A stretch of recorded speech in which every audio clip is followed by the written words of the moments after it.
Hello viewers, welcome to பியூ. இன்றைய வகுப்புல 10th standard பாலிட்டியில lesson 1 ஆன இந்திய அரசியலமைப்பு தான் டீட்டெயில்டா பார்க்க போறோம். இந்த லெசனை பொறுத்த வரைக்கும் ஒரு சில பாயிண்ட்ஸ் மட்டும் கொஞ்சம் கன்ஃபியூசிங்கா இருக்கும். அந்த பாயிண்ட்ஸோட கிளியர் எக்ஸ்பிளனேஷனையும் பார்க்கலாம். முதல்ல அரசியலமைப்பு அப்படின்னா என்ன அப்படிங்கறத கொடுத்திருப்பாங்க. அதாவது அரசியலமைப்பு அப்படின்னா என்னன்னா, ஒரு நாட்டுடைய நிர்வாகம் எந்த அடிப்படை கொள்கையை சார்ந்து இருக்கக்கூடியது, எந்த சட்டத்தை பேஸ் பண்ணி நடக்குது அப்படின்னு சொல்லக்கூடிய அந்த சட்டம் தான் அரசியல் அமைப்பு அப்படின்றாங்க. அதாவது ஒரு நாட்டின் நிர்வாகமானது எந்த அடிப்படை கொள்கையை சார்ந்து அமைந்துள்ளது என்பதை பிரதிபலிக்கக்கூடிய அந்த அடிப்படை சட்டமே அரசியல் அமைப்பு அப்படின்றாங்க. இப்போ ஒரு நாட்டுடைய முன்னேற்றத்திற்கான அச்சாணி எது அப்படின்னு கேட்டாலும் இந்த அரசியலமைப்பு சட்டம் தான். அது எப்படி அச்சாணியாக இருக்கும் அப்படின்னா, ஒரு நாட்டுல சட்ட ஒழுங்குமுறைகள் எல்லாம் சரியாக இருக்கணும். மக்கள் அவங்க நினைச்ச மாதிரி சுதந்திரமாக சமத்துவத்தோட வாழணும் அப்படின்னா அந்த சட்டமானது முறையாக செயல்படணும். அப்ப அது செயல்பட்டாதான் ஒரு நாட்டுல மற்ற வளர்ச்சிகள்லாம் அடைய முடியும். சோ அதான் இப்போ ஒரு நாட்டுடைய முன்னேற்றத்திற்கு அச்சாணியாக விளங்குவது அரசியலமைப்பு. அப்போ இந்த அரசியலமைப்பு அப்படிங்கிற கொள்கையானது முதல்ல எங்க தோன்றுச்சு அப்படின்னு பாத்தீங்கன்னா, அமெரிக்க ஐக்கிய நாடுகள்ல தான் தோன்றுச்சு. இது நம்மளுக்கு புக் பேக்லயும் கேட்டிருப்பாங்க. அரசியலமைப்பு அப்படிங்கிற கொள்கை முதல்ல எந்த நாட்டில் தோன்றியது அப்படின்னு பாத்தீங்கன்னா, அமெரிக்க ஐக்கிய நாடுகள்ல தான் தோன்றுச்சு. அதுக்கு அடுத்தது ஒரு அரசியலமைப்புடைய அவசியம் என்ன அப்படின்றத கொடுத்திருக்காங்க. மக்களாட்சி நடைபெறக்கூடிய எல்லா நாடுகள்லயுமே ஒவ்வொரு நாட்டுக்குமே எல்லா நாட்டிலயும் அந்தந்த நாட்டுக்குன்னு ஒரு அரசியலமைப்பு சட்டமானது இருக்கு. ஓகேங்களா? அப்போ ஒரு நாட்டுடைய குடிமக்கள் எப்படி வாழ விரும்புகிறார்களோ அந்த வகையில சில அடிப்படை கொள்கைகளை அரசியலமைப்பானது அவர்களுக்கு வகுத்து கொடுக்கிறது. நான் முன்னாடி சொன்ன மாதிரிதான், இப்ப சுதந்திரமா நம்ம வாழணும், சமத்துவமா வாழணும், சகோதரத்துவத்தோட வாழணும் அப்படின்னா இந்த கூறுகளுக்கு ஏதாவது பங்கம் ஏற்படும்னா, யாராவது தீங்கு விளைவிக்கிறார்கள், இல்ல ஒருத்தருடைய சுதந்திரத்தை பறிக்கிறார்கள், தனி மனித சுதந்திரம் பாதிக்கப்படுது அப்படின்னா அதுக்குன்னு ஒரு சட்ட அமைப்பு இருந்தாதான் நம்ம அதை மீட்டெடுத்துக்க முடியும், அல்லது ஒருவருடைய சுதந்திரம் மறுக்கப்படுவதை தடுக்க முடியும். அப்ப நம்ம சுதந்திரமாக வாழணும் அப்படின்னா அதற்குன்னு ஒரு சில கொள்கைகள் எல்லாம் சட்ட வடிவில் நம்மளுடைய நாட்டுக்குன்னு இருக்கணும். ஓகேங்களா? சோ அதான் இங்க கொடுத்திருக்காங்க. அடுத்து இந்திய அரசியலமைப்பு சட்டம் எப்படி உருவானுச்சு அப்படிங்கிற கதை தான் அடுத்து நம்மளுக்கு கொடுத்திருக்கிறது. இதை பொறுத்த வரைக்கும் 1946ஆம் ஆண்டு அமைச்சரவை தூதுக்குழு இந்தியாவிற்கு வருவாங்க. இவங்களை யார் அனுப்புறாங்க அப்படின்னு பாத்தீங்கன்னா, அன்றைய காலகட்ட பிரதமரான இங்கிலாந்துடைய பிரதமரான கிளமெண்ட் அட்லி அவர்கள் தான் இந்த அமைச்சரவை தூதுக்குழுவை என்ன பண்ணுவாருன்னா இங்க அனுப்புவார்.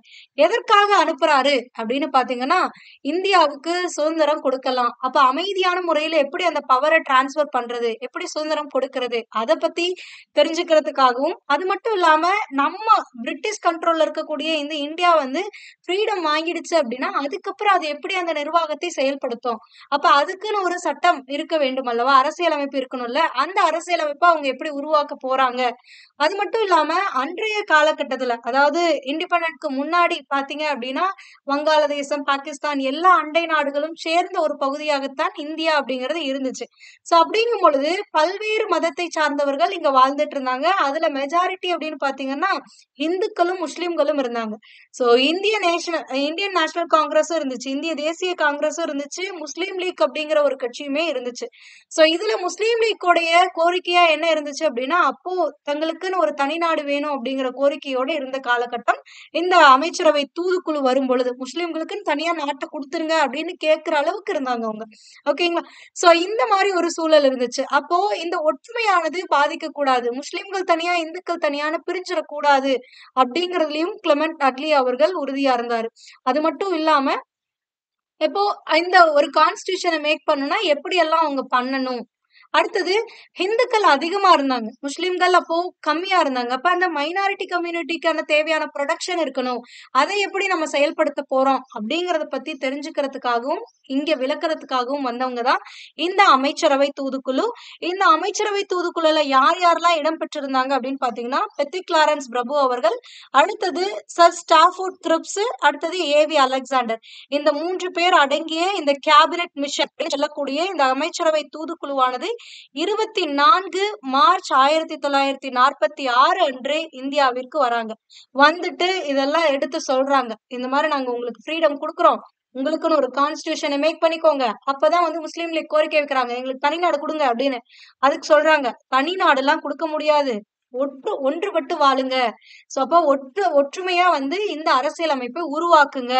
அதுக்கப்புறம் உங்களுக்கு ஃப்ரீடம் நாங்க குடுக்குறோம் அப்படின்னு சொல்லிட்டு அந்த அறிக்கைய 16 மே 1946 அன்னைக்கு வெளியிட்டுட்டு அவங்க போறாங்க. ஓகேங்களா?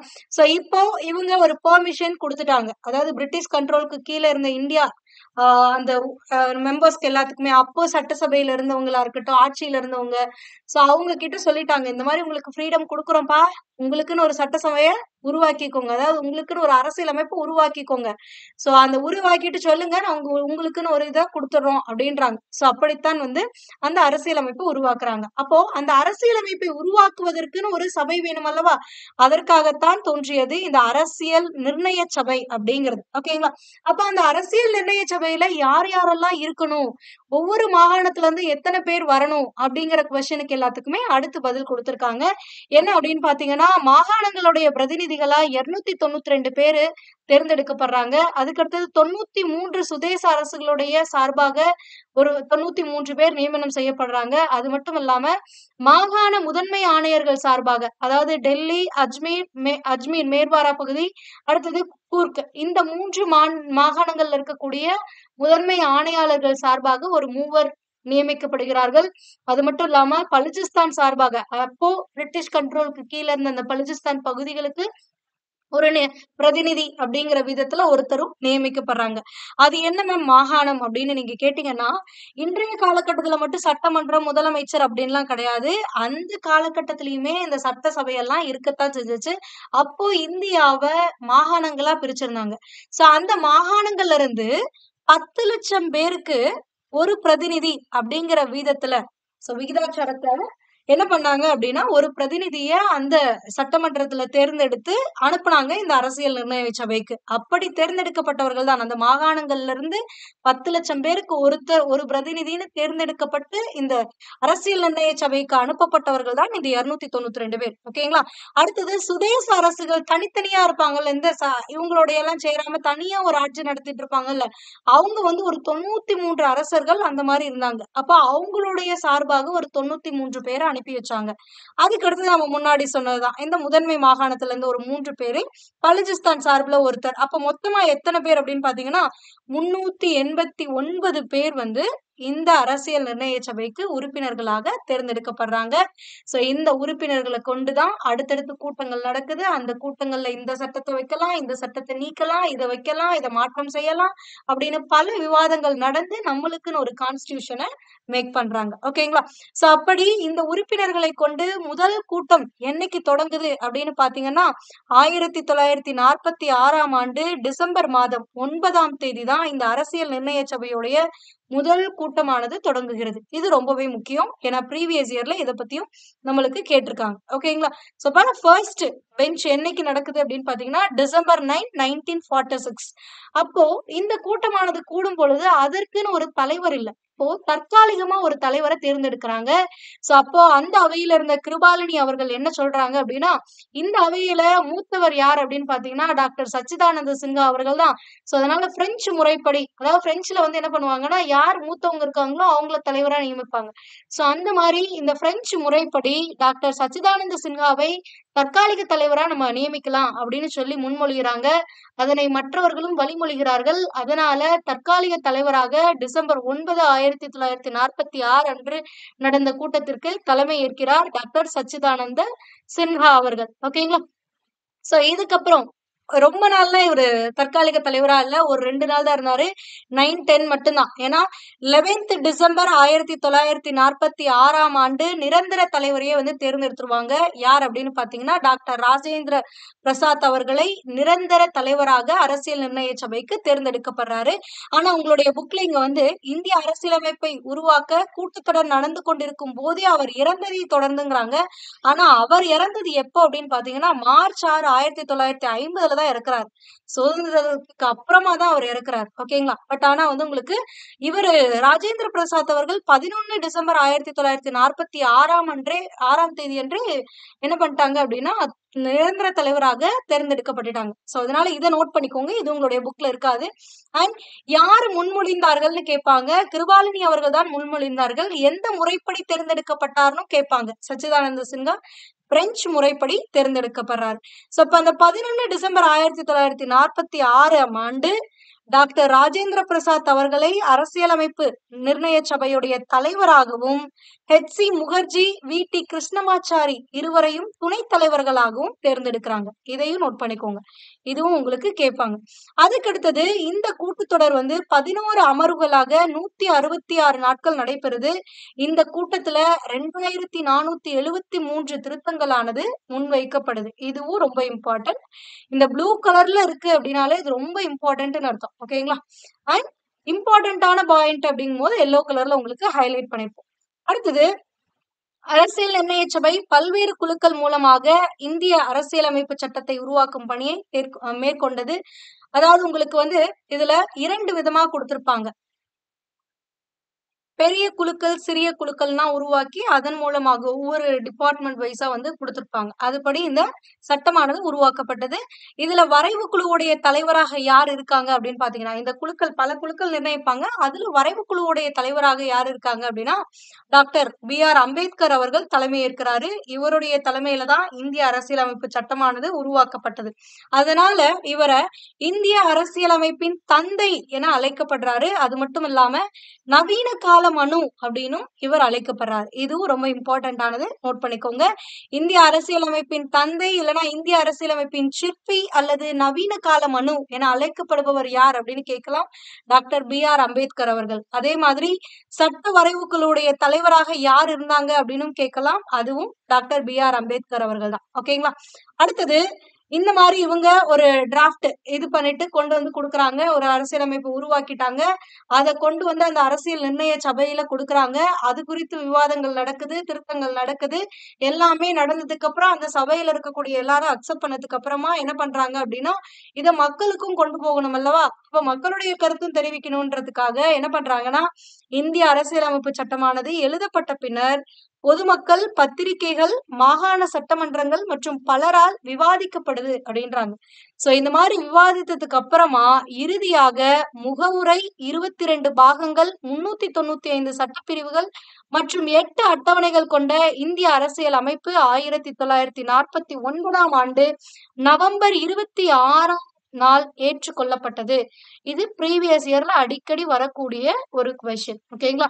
சோ அப்ப அன்று 1949ஆம் ஆண்டு நவம்பர் 26ஆம் தேதி நம்மளுடைய இந்திய அரசியலமைப்பை ஏற்றுக்கொள்ளும் பொழுது எத்தனை பாகங்கள் இருக்கு அப்படின்னு பாத்தீங்கன்னா 22 பாகங்களும் 395 சட்டப்பிரிவுகளும் 8 அட்டவணைகளும் தான் இருக்கு. ஆனா இன்றைக்கு 25 பாகங்களும் 12 அட்டைகளும் இருக்கு. ஓகேங்களா?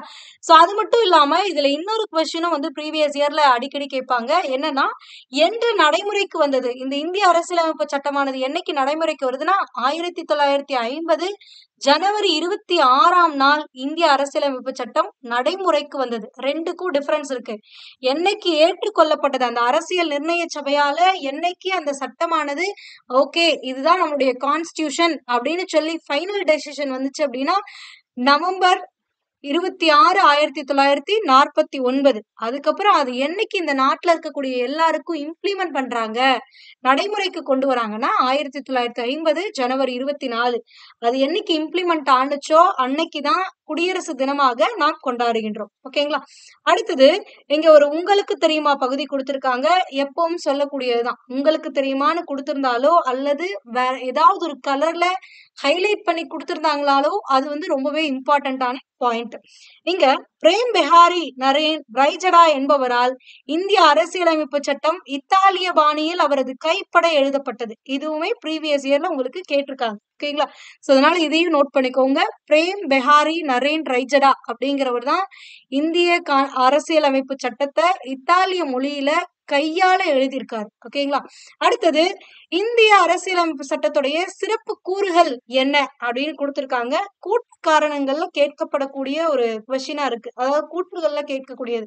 ஒரு 4-5 கூற்று கொடுத்துட்டு தவறானது எது, சரியானது எதுன்னு கேட்பாங்க இந்த பகுதியில இருந்து. உலகத்திலேயே இருக்கக்கூடியதுல எழுதப்பட்ட அனைத்து அரசியலமைப்புகளை விட நீளமானது எது அப்படின்னு பாத்தீங்கன்னா நம்மளுடைய இந்திய அரசியலமைப்பு தான். உலகத்துல பல அரசியலமைப்புகள் எழுதப்பட்டிருக்கு. ஆனா அதுலயே நீளமானது எது அப்படின்னா நம்மளுடையது. இதன் பெரும்பாலான கருத்துக்கள் பல்வேறு நாடுகளின் அரசியல் அமைப்புகளில் இருந்து பெறப்பட்டது. ஏதோ பிரிட்டிஷோடதை மட்டும் நம்ம வச்சு இது பண்ணல. அமெரிக்கன்ஸ் இதை எடுத்திருக்கோம், ரஷ்யன் இதை எடுத்திருக்கோம், அயர்லாந்துல இருந்து எடுத்திருக்கோம், கனடால இருந்து எடுத்திருக்கோம். சோ இந்த மாதிரி பல்வேறு நாடுகளுடைய அரசியல் அமைப்புகள்ல இருந்து தான் எல்லா பாயிண்ட்ஸையும் நம்ம எடுத்து நம்மளுக்குன்னு ஒரு கான்ஸ்டிடியூஷனை மேக் பண்ணிருக்கோம். அது மட்டும் இல்லாம நம்மளுடைய இந்த அரசியல் அமைப்பானது நெகிழா தன்மை கொண்டதாகவும் இருக்கு, நெகிழும் தன்மை கொண்டதாகவும் இருக்கு. ஏன்னா ஒரு சில இதுல நம்மளால திருத்தங்கள் செய்ய முடியும். அரசியலமைப்பு சட்ட திருத்தத்தின் மூலமாக நம்ம என்ன பண்றோம், ஒரு சில இதை நம்ம அமெண்ட்மெண்ட் பண்றோம், திருத்தம் பண்றோம். அப்ப நம்மளுடைய கான்ஸ்டிடியூஷன் அப்படிங்கிறது திருத்த முடியாத ஒன்றானா கிடையாது. ஒரு சில சட்டங்களை திருத்த முடியாது, ஆனா ஒரு சில சட்டங்களை நம்மால் திருத்திக் கொள்ள முடியும். சோ அதனால நெகிழும் தன்மை கொண்டதாகவும் இருக்கிறது, நெகிழா தன்மை கொண்டதாகவும் இருக்கிறது. அது மட்டும் இல்லாம கூட்டாட்சி முறை அரசாங்கத்தை ஏற்படுத்துகிறது நம்மளுடைய அரசியலமைப்பு. எப்படி அப்படின்னு பாத்தீங்கன்னா, மத்திய அரசுன்னு ஒண்ணு இருக்கு, அடுத்தது மாநில அரசுன்னு ஒண்ணு இருக்கு. அப்ப அதுதான் கொடுத்திருக்காங்க. அப்ப கூட்டாட்சி முறை இந்த ஒட்டுமொத்த நாட்டையும் ஒரு ஆட்சிக்கு கீழே கொண்டு வரல. கூட்டாட்சி முறை மாநிலங்களுக்குன்னு ஒரு ஆட்சி இருக்கு, மத்தியில சென்ட்ரலா ஓவராலா ஒரு இது கொண்டு வராங்க. சோ அதான். அடுத்தது இந்தியா சமய சார்பற்ற நாடாக்குகிறது, சுதந்திரமான நீதித்துறை வழங்குகிறது. இது ரொம்பவே இம்பார்ட்டன்ட். நீதித்துறை சுதந்திரமாக செயல்படக்கூடிய ஒன்றாகத்தான் இந்தியாவுல இருக்கு. ஓகேங்களா? எந்த ஒரு அரசியல் கட்சிகளோ அல்லது அரசாங்கமோ என்ன பண்ண முடியாது, நீதிமன்றத்துடைய தீர்ப்புகள்ல தலையிட முடியாது. ஓகேங்களா? சோ அதான் சுதந்திரமாக செயல்படுகிறது.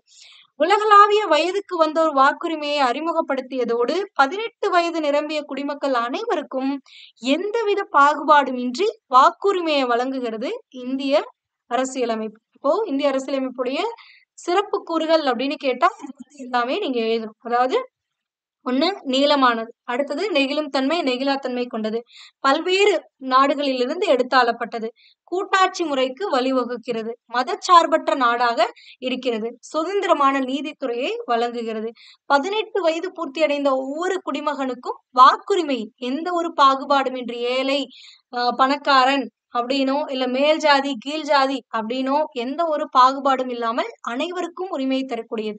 சோ இது அடுத்தது பாத்தீங்க அப்படின்னா நம்மளுடைய முகவுரை பத்தி கொடுத்திருக்காங்க. முகவுரை என்ற சொல் அரசியலமைப்பிற்கு அறிமுகம் அல்லது முன்னுரை என்பதை குறிக்கிறது. அப்ப முகவுரைனா ஒரு முன்னுரை அல்லது இந்த கான்ஸ்டிடியூஷனுக்கான ஒரு இன்ட்ரோடக்ஷன் மாதிரி ஒரு அறிமுகம் அப்படின்றாங்க. இந்திய அரசியலமைப்பின் அடிப்படை கொள்கைகள், நோக்கங்கள், லட்சியங்களை உள்ளடக்கியது. அப்போ இந்திய அரசியலமைப்பு அப்படிங்கிறது எதை பேஸ் பண்ணிருக்கு, இதோடைய நோக்கம் என்ன, கொள்கை என்ன, லட்சியம் என்ன அப்படிங்கறத ஷார்ட்டா சொல்லக்கூடிய ஒரு விஷயமா தான் இந்த பிரியாம்பல் இருக்கு. ஓகேங்களா? அடுத்தது இது இந்திய அரசியலமைப்புடைய திறவுகோல் அப்படின்னு சொல்லுவாங்க. இது ப்ரீவியஸ் இயர்ல கேட்கப்பட்டிருக்கு. இந்திய அரசியலமைப்பின் திறவுகோல் என அழைக்கப்படுவது எது அப்படின்னு பாத்தீங்கன்னா முகவுரை தான். ஓகேங்களா? அடுத்தது இந்த முகவுரை எப்படி உருவாக்கப்பட்டது அப்படின்னு கொடுத்திருக்காங்க. என்ன அப்படின்னு பாத்தீங்கன்னா 13 டிசம்பர் 1946ஆம் ஆண்டு நேரு அவர்கள் என்ன பண்றாருன்னா குறிக்கோள் தீர்மானம் அப்படிங்கறத இந்த அரசியல் நிர்ணய சபையில என்ன பண்றாருன்னா முன்மொழிகிறாரு, எடுத்துட்டு வைக்கிறாரு. சோ அத 1947ஆம் ஆண்டு ஜனவரி 22ஆம் தேதி, அதாவது டிசம்பர் 13 அன்னைக்கு அவரு கொண்டு வைக்கிறாரு குறிக்கோள் தீர்மானம் அப்படிங்கிற இதுல இந்த முகவுரைக்கான கண்டென்ட்டை அறிமுகப்படுத்துறாரு. அத 22 ஜான் 1947 அன்னைக்கு அரசியல் நிர்ணய சபை என்ன பண்ணுதுன்னா அந்த குறிக்கோள் தீர்மானத்தை ஏற்றுக்கொள்கின்றது. கிட்டத்தட்ட ஜஸ்ட் ஒரு என்ன சொல்றது ஒரு 40 நாள் தான், அதுக்கு மேலலாம் இல்ல. ஓகேங்களா? சோ இவர் முன் வச்சு ஒரு 40 நாளுக்கு அப்புறம் அதை ஏத்துக்கிட்டாங்க. சோ ஜவஹர்லால் நேருவின் குறிக்கோள் தீர்மானத்தின் அடிப்படையில் இந்திய அரசியலமைப்பின் முகவுரையானது அமைந்துள்ளது. இது ரொம்பவே இம்பார்ட்டன்ட். இதுலயுமே இந்த 2 கொஸ்டினுமே ப்ரீவியஸ் இயர்ல கேட்டிருக்காங்க. இந்த ட்விஸ்ட் ஆகும். சோ அதனால நீங்க பாத்துக்கோங்க. அதாவது அவர் என்னைக்கு அறிமுகப்படுத்துறாரு, கொண்டு வந்த அந்த குறிக்கோள் தீர்மானத்தை என்னைக்கு அந்த அரசியல் நிர்ணய சபையில அறிமுகப்படுத்துறாரு அப்படின்னா டிசம்பர் 13 1946. அவர் அறிமுகப்படுத்தின அந்த தீர்மானத்தை என்னைக்கு அந்த சபை ஏற்றுக்கொண்டது அப்படின்னு பாத்தீங்கன்னா 22 ஜனவரி 1947 அன்னைக்கு கொண்டு வருது. ஓகேங்களா? ஏற்றுக்கொண்டது. ஓகேங்களா? அடுத்தது இந்த முகவுரையானது 1976ஆம் ஆண்டு 42வது சட்ட திருத்தத்தின்படி ஒரு முறை திருத்தப்பட்டுள்ளது. இது ரொம்பவே இம்பார்ட்டன்ட். உங்களுக்கு முகவுரையை பத்தி கேள்வி இருக்கு அப்படின்னா இந்த பகுதியில இருந்துதான் இருக்கும். எந்த அமெண்ட்மெண்ட் படி முகவுரை திருத்தப்பட்டதுன்னு கேட்கலாம். 42வது அரசியலமைப்பு சட்ட திருத்தத்தின்படி முகவுரையானது திருத்தப்பட்டது. இந்த 42வது அரசியலமைப்பு சட்ட திருத்தம் எந்த ஆண்டு நடைபெற்றதுன்னு கேட்கலாம். 1976 அப்போ நடந்தது. அதே மாதிரி முகவுரையை எத்தனை முறை திருத்திருக்கிறாங்கன்னு கேட்பாங்க. ஒரே ஒரு முறை தான் திருத்திருக்காங்க. 3 கேள்விகள் ஒரே ஒரு வரியில தான் இருந்து கேட்பாங்க. சோ அதனால இதை தெளிவா பாத்துக்கோங்க. அடுத்து பாத்தீங்க அப்படின்னா அப்ப என்ன திருத்தம் கொண்டு வந்தாங்க? இந்த 1976ல 42 அமெண்ட்மெண்ட் படி இந்த முகவுரையில என்ன திருத்தம் வருது அப்படின்னு பாத்தீங்கன்னா, சமதர்மம், சமய சார்பின்மை, ஒருமைப்பாடு போன்ற 3 புதிய சொற்கள் சேர்க்கப்படுது. அதாவது 1949 நவம்பர் 26 அன்னைக்கு நம்மளுடைய அரசியலமைப்பை ஏற்றுக்கொண்டிருப்பாங்க. அப்பவே ஒரு முகவுரை இருந்துச்சு. அந்த முகவுரையில இந்த சமதர்மம், சமய சார்பின்மை, ஒருமைப்பாடு அப்படிங்கிற 3 வார்த்தைகள் இடம்பெறவில்லை. ஓகேங்களா? சோ அப்ப இந்த 3 வார்த்தைகள் எப்பதான் இடம்பெறுது அப்படின்னா 42 அமெண்ட்மெண்ட்க்கு அப்புறம் தான் இடம்பெறுது. இது ரொம்ப இம்பார்ட்டன்ட். இதுல எப்படி கேட்டிருந்தாங்க அப்படின்னா நம்மளுடைய அரசியலமைப்பு ஏற்றுக்கொண்ட பொழுது இல்லாத வார்த்தையை தேர்ந்தெடுக்க அப்படின்னு சொல்லி ஒரு டைம் கொடுத்திருந்தாங்க. இது குறித்து நம்ம பாலிட்டி PYQ வீடியோ கிளாஸஸ் போட்டிருப்போம். அந்த PYQல பாருங்க previous year question video classes கொடுத்திருப்போம். அதுல முகவுரைக்கு தனியா ஒரு PYQவே கொடுத்திருப்போம். அதுல இந்த கேள்வி உங்களுக்கு இருக்கும். அதாவது ஏற்றுக்கொண்ட பொழுது இல்லாத வார்த்தை எது அப்படின்னு சொல்லி கேட்டிருப்பாங்க. சோ அதுல எது இருக்காது அப்படின்னா சமதர்மம், சமய சார்பின்மை, ஒருமைப்பாடு இந்த 3 வார்த்தைகளும் இருக்காது. ஓகேங்களா? அதுக்கடுத்தது இந்திய மக்களாகிய நாம் என்ற சொற்களுடன் இந்திய அரசியலமைப்பின் முகவுரையானது தொடங்குகிறது. அப்ப நம்மளுடைய முகவுரை எப்படி தொடங்கும்? இந்திய மக்களாகிய நாம் அப்படின்னு தொடங்கும். இதுல இருந்து இந்திய மக்களே இந்திய அரசியலமைப்பின் ஆதாரம் என நாம் அறியலாம். இந்தியா ஒரு இறையாண்மை மிக்க, சமதர்ம, சமய சார்பற்ற ஜனநாயக குடியரசு என நமது அரசியலமைப்பின் முகவுரையானது கூறுகிறது. இந்த சீக்வன்ஸும் கரெக்டா இருக்கணும். இதையும் நோட் பண்ணிக்கோங்க. இறையாண்மை மிக்க, சமதர்ம, சமய சார்பற்ற ஜனநாயக குடியரசு. ஓகேங்களா? இந்த சீக்வன்ஸ்ல தான் வரணும். இதுவும் உங்களுக்கு ப்ரீவியஸ் இயர்ல கேட்கப்பட்டதுதான். ஓகேங்களா?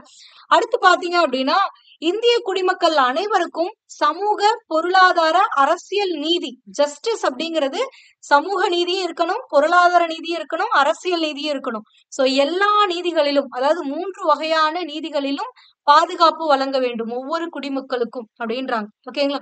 அடுத்தது இங்க ஒரு உங்களுக்கு தெரியுமா பகுதி 1789ஆம் ஆண்டு பிரெஞ்சு புரட்சியின் போது சுதந்திரம், சமத்துவம், சகோதரத்துவம் ஆகியவை முக்கிய முழக்கங்களாயின. இந்திய அரசியலமைப்பின் முகவுரையிலும் இவற்றிற்கு முக்கியத்துவம் தரப்பட்டுள்ளது. இந்த வார்த்தைகள் எல்லாம் நம்மளுடைய இதுலயுமே இருக்கும் முகவுரையில. சோ அப்ப இந்த வார்த்தைகள் எல்லாம் முதல்ல எப்ப முக்கிய முழக்கமா இருந்துச்சு அப்படின்னு பாத்தீங்கன்னா பிரெஞ்சு புரட்சி எப்பதான் இருந்துச்சு. ஓகேங்களா? பிரெஞ்சு புரட்சி எப்ப நடந்ததுன்னு கேட்பாங்க. 1789. இங்க கொடுத்திருக்கக்கூடிய ஒவ்வொரு பாயிண்ட்டுமே அதாவது உங்களுக்கு 10th ஸ்டாண்டர்ட் லெசன் 1ல இருக்கக்கூடிய இந்த முகவுரைக்கு கீழே இருக்கக்கூடிய ஒவ்வொரு பாயிண்ட்டுமே ப்ரீவியஸ் இயர்ல கொஸ்டினா கேட்டிருக்காங்க. உங்களுக்கு நம்பிக்கை இல்லை அப்படின்னா நம்மளுடைய சேனல்லயே நீங்க ப்ரீவியஸ் இயர்க்கு பாலிட்டிக்கு ஒரு பிளேலிஸ்டே இருக்கும். அந்த பிளேலிஸ்ட செக் பண்ணி பாருங்க. அதுல இந்த கேள்விகள் எல்லாமே இடம்பெற்றிருக்கும். ஓகேங்களா? அடுத்தது குடியுரிமை பத்தி கொடுத்திருக்காங்க. குடியுரிமை அப்படிங்கிறது சிட்டிசன்ஷிப் அப்படின்னு சொல்லுவோம்.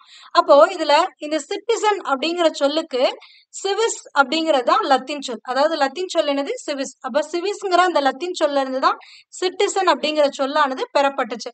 அப்போ இதற்கான பொருள் என்ன அப்படின்னு பாத்தீங்கன்னா நகர அரசில் வசிப்பவர் அப்படின்னு பொருள். ஏன்னா சிவிலைசேஷன் அப்படின்னா என்னன்னு சொன்னோம்? நகர நாகரிகம் அப்படின்னு சொன்னோமா? சோ அப்ப சிவிஸ் அப்படின்னா நகர அரசில் வசிப்பவர் அப்படிங்கிறது பொருள். இந்திய அரசியலமைப்பு இந்தியா முழுவதும் ஒரே மாதிரியான ஒற்றை குடியுரிமையை வழங்கியுள்ளது. அதாவது இதுவும் ஒரு ப்ரீவியஸ் இயர் கொஸ்டின் தான். இந்தியாவில் இருக்கக்கூடிய குடியுரிமை அப்படிங்கிறது ஒற்றை குடியுரிமை தான். நம்மளுக்கு சென்ட்ரல் கவர்மெண்ட் கொடுக்கக்கூடிய அந்த சிட்டிசன்ஷிப் படி தான் இருக்கும். ஸ்டேட் கவர்மெண்ட் நம்மளுக்கு தனியா எந்த ஒரு சிட்டிசன்ஷிப்பும் ப்ரொவைட் பண்ணாது. பட் ஒரு சில கண்ட்ரீஸ்ல அங்க இருக்கக்கூடிய ஸ்டேட் ப்ரொவின்சஸும் ஒரு சிட்டிசன்ஷிப் கொடுப்பாங்க. அது இல்லாம சென்ட்ரல்ல இருக்கிறதும் ஒரு சிட்டிசன்ஷிப் கொடுப்பாங்க. ஓகேங்களா? சோ ஆனா இந்தியாவுல இருக்கக்கூடியது ஒற்றை குடியுரிமை. இந்த குடியுரிமை பற்றி சொல்லக்கூடிய பகுதி எது அப்படின்னு பாத்தீங்கன்னா பகுதி 2 சட்டப்பிரிவுகள் 5ல இருந்து 11 வரைக்கும் இந்த குடியுரிமை பத்தி சொல்றாங்க. இதுவுமே ப்ரீவியஸ் இயர்ல கொஸ்டினா கேட்கப்பட்டிருக்கு. ஓகேங்களா? அடுத்தது இந்த குடியுரிமை சட்டம் எப்பொழுது இயற்றப்பட்டது அப்படின்னு பாத்தீங்கன்னா 1955ஆம் ஆண்டு தான் இயற்றப்படுது. இதுவும் முக்கியமான ஒரு பாயிண்ட். 1955இல் இயற்றப்பட்ட இந்த குடியுரிமை சட்டம் குடியுரிமை பெறுதல் மற்றும் குடியுரிமை இழத்தல் ஆகியன பற்றி விளக்குகிறது. அதாவது எந்தெந்த வழிகள்லாம் நம்ம குடியுரிமை பெற முடியும், எந்தெந்த வழிகள்ல குடியுரிமையை இழக்க முடியும் அப்படிங்கிறத சொல்லியிருப்பாங்க. இதன்படி இந்த குடியுரிமை எத்தனை வழிகள்ல பெறலாம் அப்படின்னு பாத்தீங்கன்னா 5 வழிகள்ல குடியுரிமையை பெறலாம். ஆனா குடியுரிமைய 3 வழிகள்ல என்ன பண்ணலாம் அப்படின்னா இழக்கலாம். இத பத்தி நம்மளுக்கு அடுத்து கொடுத்திருப்பாங்க. அதுக்கடுத்து ரொம்பவே இம்பார்ட்டன்டான ஒண்ணு, இந்த குடியுரிமை சட்டமானது எத்தனை முறை திருத்தப்பட்டிருக்கு அப்படின்னு பாத்தீங்கன்னா 9 முறை திருத்தப்பட்டிருக்கு. எப்பப்போ அப்படின்னா 1957, 1960, 1985, 86, 92, 2003, 2005, 2015, 2019 வரைக்கும் மொத்தம் 9 முறை இந்த குடியுரிமை சட்டமானது திருத்தப்பட்டிருக்கு. அதாவது 1955இல் அறிமுகப்படுத்தப்பட்ட இயற்றப்பட்ட இந்த குடியுரிமை சட்டமானது 9 முறை திருத்தப்பட்டு உள்ளது. ஓகேங்களா? இதுவே நீங்க யூபிஎஸ்சிக்கு ப்ரிப்பேர் பண்ணிட்டு இருக்கீங்க ஆர் வந்து நீங்க என்சிஆர்டி புக்ல ப்ரிப்பேர் பண்ணீங்க அப்படின்னா 6 முறைன்னு தான் இருக்கும். அந்த 6 முறை இது வந்து ஒரு முரண்பாடான கருத்தாகத்தான் இன்றளவுமே இருக்கு. ஏன்னா நம்மளுடைய ஸ்டேட் போர்ட் புக்ல 9 முறைன்னு கொடுத்திருக்காங்க. முன்னாடி 8 முறைன்னு கொடுத்தாங்க 2019 இன்க்ளூட் பண்ணாம. ஆனா இந்த டைம் வந்து உங்களுக்கு 9 முறைன்னு கொடுத்திருக்காங்க. இந்த என்சிஆர்டி புக்ல வந்துட்டு இந்த 3மே இருக்காது. 1957, 60, 85 இந்த 3 ஆண்டுகள் திருத்தப்பட்டதாக எந்த ஒரு குறிப்பும் இருக்காது. ஓகேங்களா? ஆனா நம்மளுக்கு டிஎன்பிஎஸ்சிக்கு தான் நம்ம ப்ரிப்பேர் பண்றோம். அதனால நம்ம ஸ்டேட் போர்ட் புக்கையே நம்பலாம். இன்கேஸ் அவங்க பிற்காலத்துல அது தவறு அப்படின்னு சொன்னாலும் ஸ்டேட் போர்ட்லயே இப்படிதான் கொடுத்திருக்கீங்கிறத கிளைம் பண்ணிக்க முடியும். ஓகேங்களா? சோ அதனால நீங்க 9 முறை அப்படிங்கறதையே போட்டுக்கோங்க. அடுத்தது இந்த குடியுரிமை எப்படியெல்லாம் பெறலாம் அப்படின்னு பாத்தீங்கன்னா முதல் 5 வழிகள்ல பெறலாம் அப்படின்னு சொன்னோம். அதுல முதல் வழி என்ன அப்படின்னு பாத்தீங்கன்னா பிறப்பின் மூலமாக பெறலாம். அது என்ன பிறப்பின் மூலமாக அப்படின்னா 1950ஆம் ஆண்டு ஜனவரி 26 அன்றோ அல்லது அதற்கு பின்னரோ இந்தியாவில் பிறந்த அனைவரும் இந்திய குடிமக்களாக கருதப்படுவார்கள். அதாவது உங்களுக்கு என்ன சொல்றாங்க 1950ல அதாவது குடியரசு தினத்து அன்னைக்கு இல்லைன்னா அதுக்கப்புறம் இந்தியாவுல பிறந்தீங்கன்னா உங்களுக்கு வந்து இந்திய குடியுரிமையானது வழங்கப்படும். அடுத்து பாத்தீங்க அப்படின்னா வம்சாவளி மூலமாக பெற முடியும். 1950ஆம் ஆண்டு ஜனவரி 26 அன்றோ அல்லது அதற்கு பின்னரோ வெளிநாட்டில் பிறந்த ஒருவரின் தந்தை இந்திய குடிமகனாக இருக்கும் பட்சத்தில் வெளிநாட்டில் பிறந்த அவர் வம்சாவளி மூலம் இந்திய குடியுரிமையை பெற முடியும். அது என்ன அப்படின்னு பாத்தீங்கன்னா 1950க்கு அப்புறம் இந்தியாவுடைய ஒரு குடிமகனா இருக்கக்கூடியவர் வந்து ஃபாரின்ல இருக்கிறாரு. அப்படி ஒரு ஃபாரின்ல இருக்கும் பொழுது அவருக்கு ஒரு குழந்தை பிறக்குது அப்படின்னா அந்த குழந்தைக்கு இந்திய கவர்மெண்ட் வந்து குடியுரிமை வழங்கும். இது எதன்படி அப்படின்னு பாத்தீங்கன்னா வம்சாவளி மூலமாக கொடுக்கும். அடுத்தது பதிவின் மூலமாக அப்படின்னு பாத்தீங்கன்னா ஒருவர் இந்திய குடியுரிமையை கோரி பொருத்தமான அங்கீகாரத்துடன் பதிவு செய்வதன் மூலமாக இந்திய குடியுரிமையை பெறலாம். இது என்ன அப்படின்னு பாத்தீங்கன்னா கொஞ்சம் முரண்பாடா இருக்கும். இந்த வம்சாவளிக்கும் பதிவின் மூலத்துக்கும் கொஞ்சம் கன்ஃபியூஷன்ஸ் இருக்கும். அதுக்கு அடுத்தது பதிவின்கும் இயல்பு முறைக்கும் வந்து ஒரு சில கன்ஃபியூஷன்ஸ் இருக்கும். என்னங்கறத கிளியரா நோட் பண்ணிக்கோங்க. 1950 ஜான் 26 அன்னைக்கு இல்லைன்னா அதுக்கப்புறம் இந்தியாவுல குடியுரிமை பெற்றிருக்கக்கூடிய ஒரு பெற்றோர் அவருடைய குழந்தையை வெளிநாடுகள்ல பெற்றெடுக்கிறார் அப்படின்னா அந்த குழந்தைக்கு இந்திய அரசாங்கமானது குடியுரிமையை வழங்கும். அது எதன்படி அப்படின்னா வம்சாவளி மூலமாக வழங்கும். ஓகேங்களா? இந்த பதிவின் மூலமாக அப்படின்னு பாத்தீங்கன்னா இப்போ ஒரு இந்திய பெண்ணை ஒரு வெளிநாட்டவர் வந்து திருமணம் செய்து கொள்கிறார் அப்படின்னா அவருக்கும் இங்க என்ன இருக்கு அப்படின்னா குடியுரிமை வழங்கப்படும். சோ அது எதன் மூலமாக அப்படின்னு பாத்தீங்கன்னா பதிவின் மூலமாகத்தான். அப்ப பொருத்தமான அங்கீகாரத்துடன் ஒரு திருமண உறவாக இருக்கலாம், இல்ல ஒரு குழந்தை முன்னாடி முற்காலத்துல வந்து அவர்களுடைய அவங்களுடைய வம்சமானது இந்திய குடியுரிமை பெற்றிருந்திருக்கலாம். சோ அப்படி இருக்கும் பொழுது அவங்க வேணான்னு துறந்துட்டு போயிட்டு இப்ப மறுபடியும் வந்து கேக்குறாங்க, நாங்க முன்னாடி இங்கதாங்க இருந்தோம், எங்களுக்கு குடியுரிமை கொடுங்க அப்படின்னு சொல்லி கேக்குறாங்கன்னா அப்போ இந்த பதிவின் மூலமாக அவர்களுக்கு குடியுரிமையானது வழங்கப்படும். புரியுதுங்களா டிஃபரன்ஸ்? அதுக்கு அடுத்தது இந்த இயல்புரிமை மூலம் அப்படிங்கிறது இட்ஸ் கம்ப்ளீட்லி ஃபாரினர். இது என்னன்னா ஒரு இந்திய வம்சாவளியும் இருக்காது, அவங்களுடைய மூதாதையர்கள் வந்து இந்தியாவுல இருந்தவர்களாவும் இருக்க மாட்டாங்க. கம்ப்ளீட்டா ஒரு ஃபாரினரா இருக்கவர் கூட இந்தியாவுல வந்து ஒரு குடியுரிமையை பெற முடியும். இப்ப எப்படி இந்தியன்ஸ் எல்லாம் போயிட்டு அமெரிக்கால கிரீன் கார்டு வாங்குறாங்க, அந்த மாதிரி இந்தியாலயும் வந்து ஃபாரினர்ஸ் வந்து சிட்டிசன்ஷிப் வாங்க முடியும். சோ அப்ப எதன் மூலமாக அப்படின்னா இயல்புரிமை கோரி விண்ணப்பிப்பதன் மூலமாக இவர்களுக்கு வழங்கப்படும்.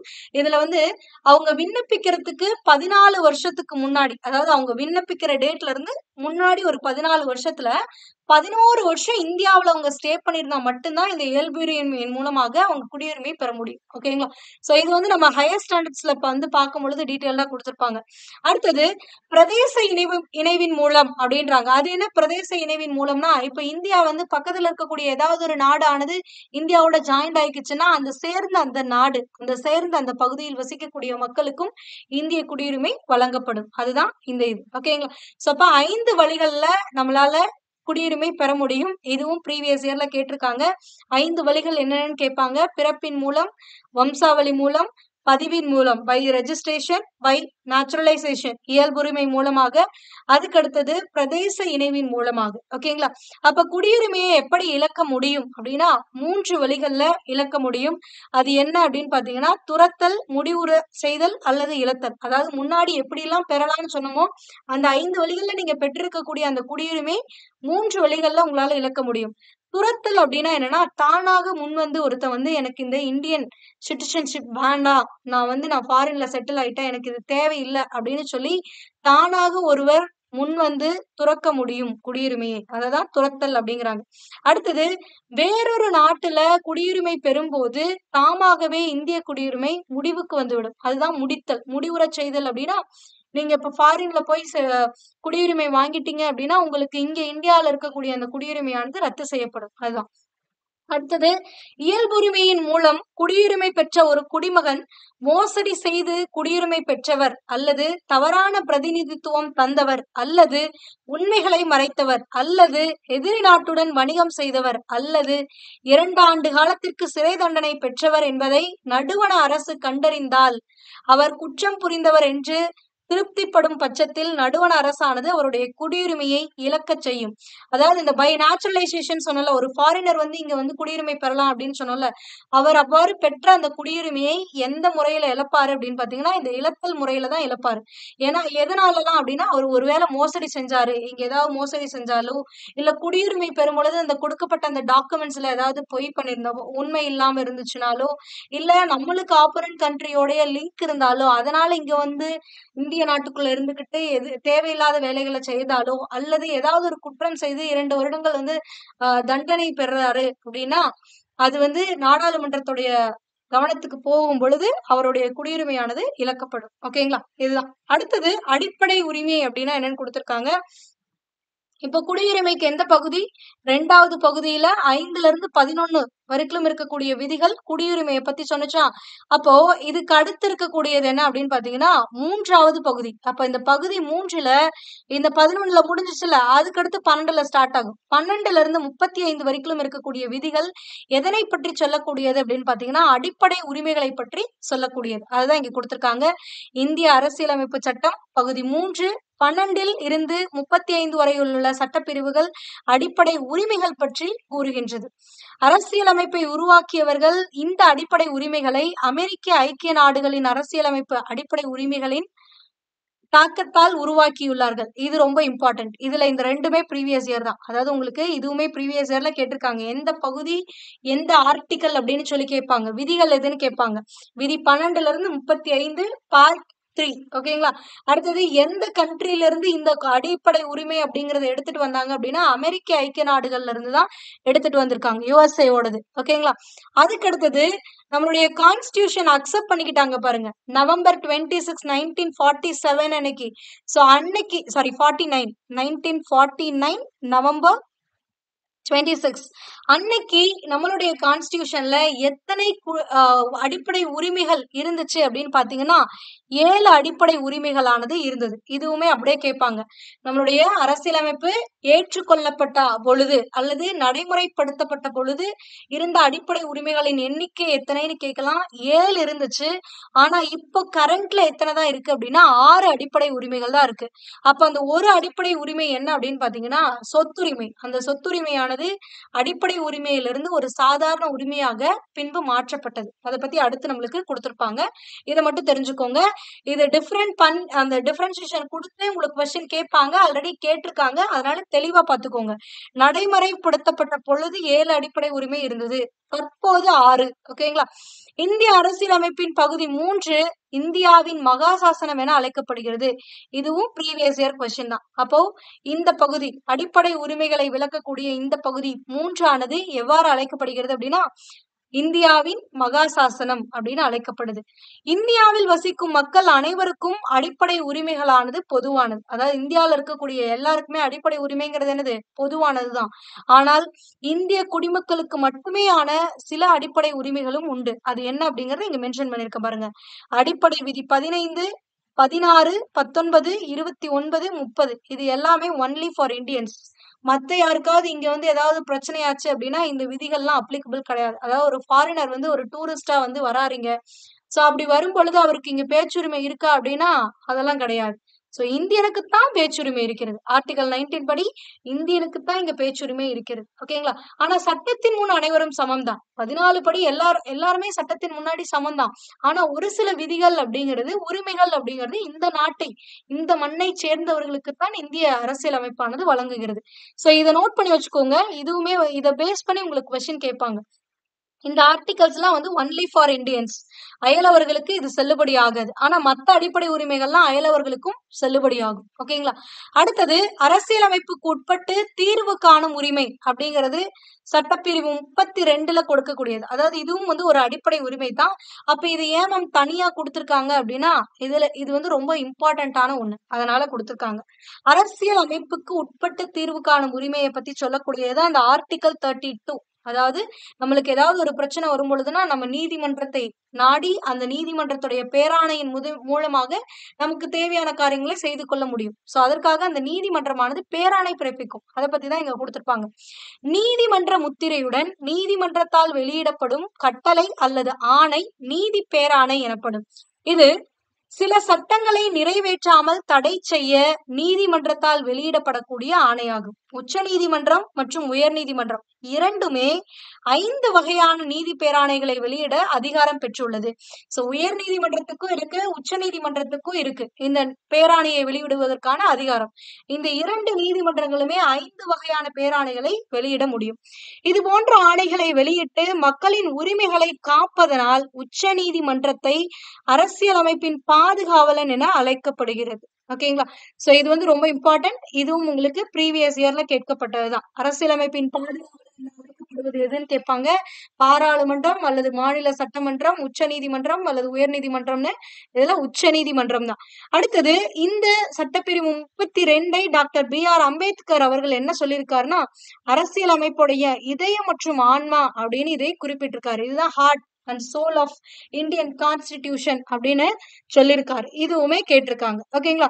நெக்ஸ்ட் அந்த 5 வகையான நீதி பேராணைகள் என்னங்கிறத டீட்டெயில்டா கொடுத்திருக்காங்க. முதல்ல ஆட்கொணர்வு நீதி பேராண்மை. இதை இங்கிலீஷ்ல இருக்கிறதையும் சேர்த்து படிச்சுக்கோங்க. ஏன்னா ப்ரீவியஸ் இயர்ல தமிழ்ல மட்டும் கொடுக்காம இங்கிலீஷ்ல அப்படியே அதாவது இந்த ஹாபிஸ் கார்பஸ் அப்படிங்கறத அப்படியே கொடுத்திருப்பாங்க. இங்கிலீஷ்ல நம்ம எழுதுவோம்ல ஹாபிஸ் கார்பஸ் அப்படின்னுட்டு அப்படி கொடுத்திருப்பாங்க. சோ அதனால அதையும் தெளிவா நோட் பண்ணிக்கோங்க. ஓகேங்களா? அப்ப ஆட்கொணர்வு நீதி பேராண்மை அப்படின்னா என்னன்னா சட்டத்திற்கு புறம்பாக ஒருவர் கைது செய்யப்படுவதிலிருந்து பாதுகாப்பதுதான் இந்த ஆட்கொணர்வு நீதி பேராண்மை. அதாவது ஒருத்தரை சட்டத்திற்கு புறம்பா கைது செய்யறாங்க, ஒரு ஆளை வந்து கொணர்கிறார்கள் அப்படிங்கும் பொழுது அதை தடுப்பதற்காக பயன்படுத்தக்கூடிய அந்த பேராண்மை தான் நீதி பேராணை. ஓகேங்களா? அடுத்தது கட்டளை உறுத்தும் நீதி பேராணை அப்படின்னா மேண்டமஸ்னு சொல்லுவாங்க. மேண்டமஸ்னா கட்டளை உறுத்தும் நீதி பேராணை. இப்போ ஒரு துறையில வந்து நீங்க மனு கொடுக்குறீங்க. ஒரு வேலை உங்களுக்குன்னு ஒரு உரிமைகள்லாம் இருக்கும். இப்ப நம்மளுக்கு தேவைகளை அரசு கிட்ட போய் தான் நம்ம நிறைவேற்றிக்குவோம்.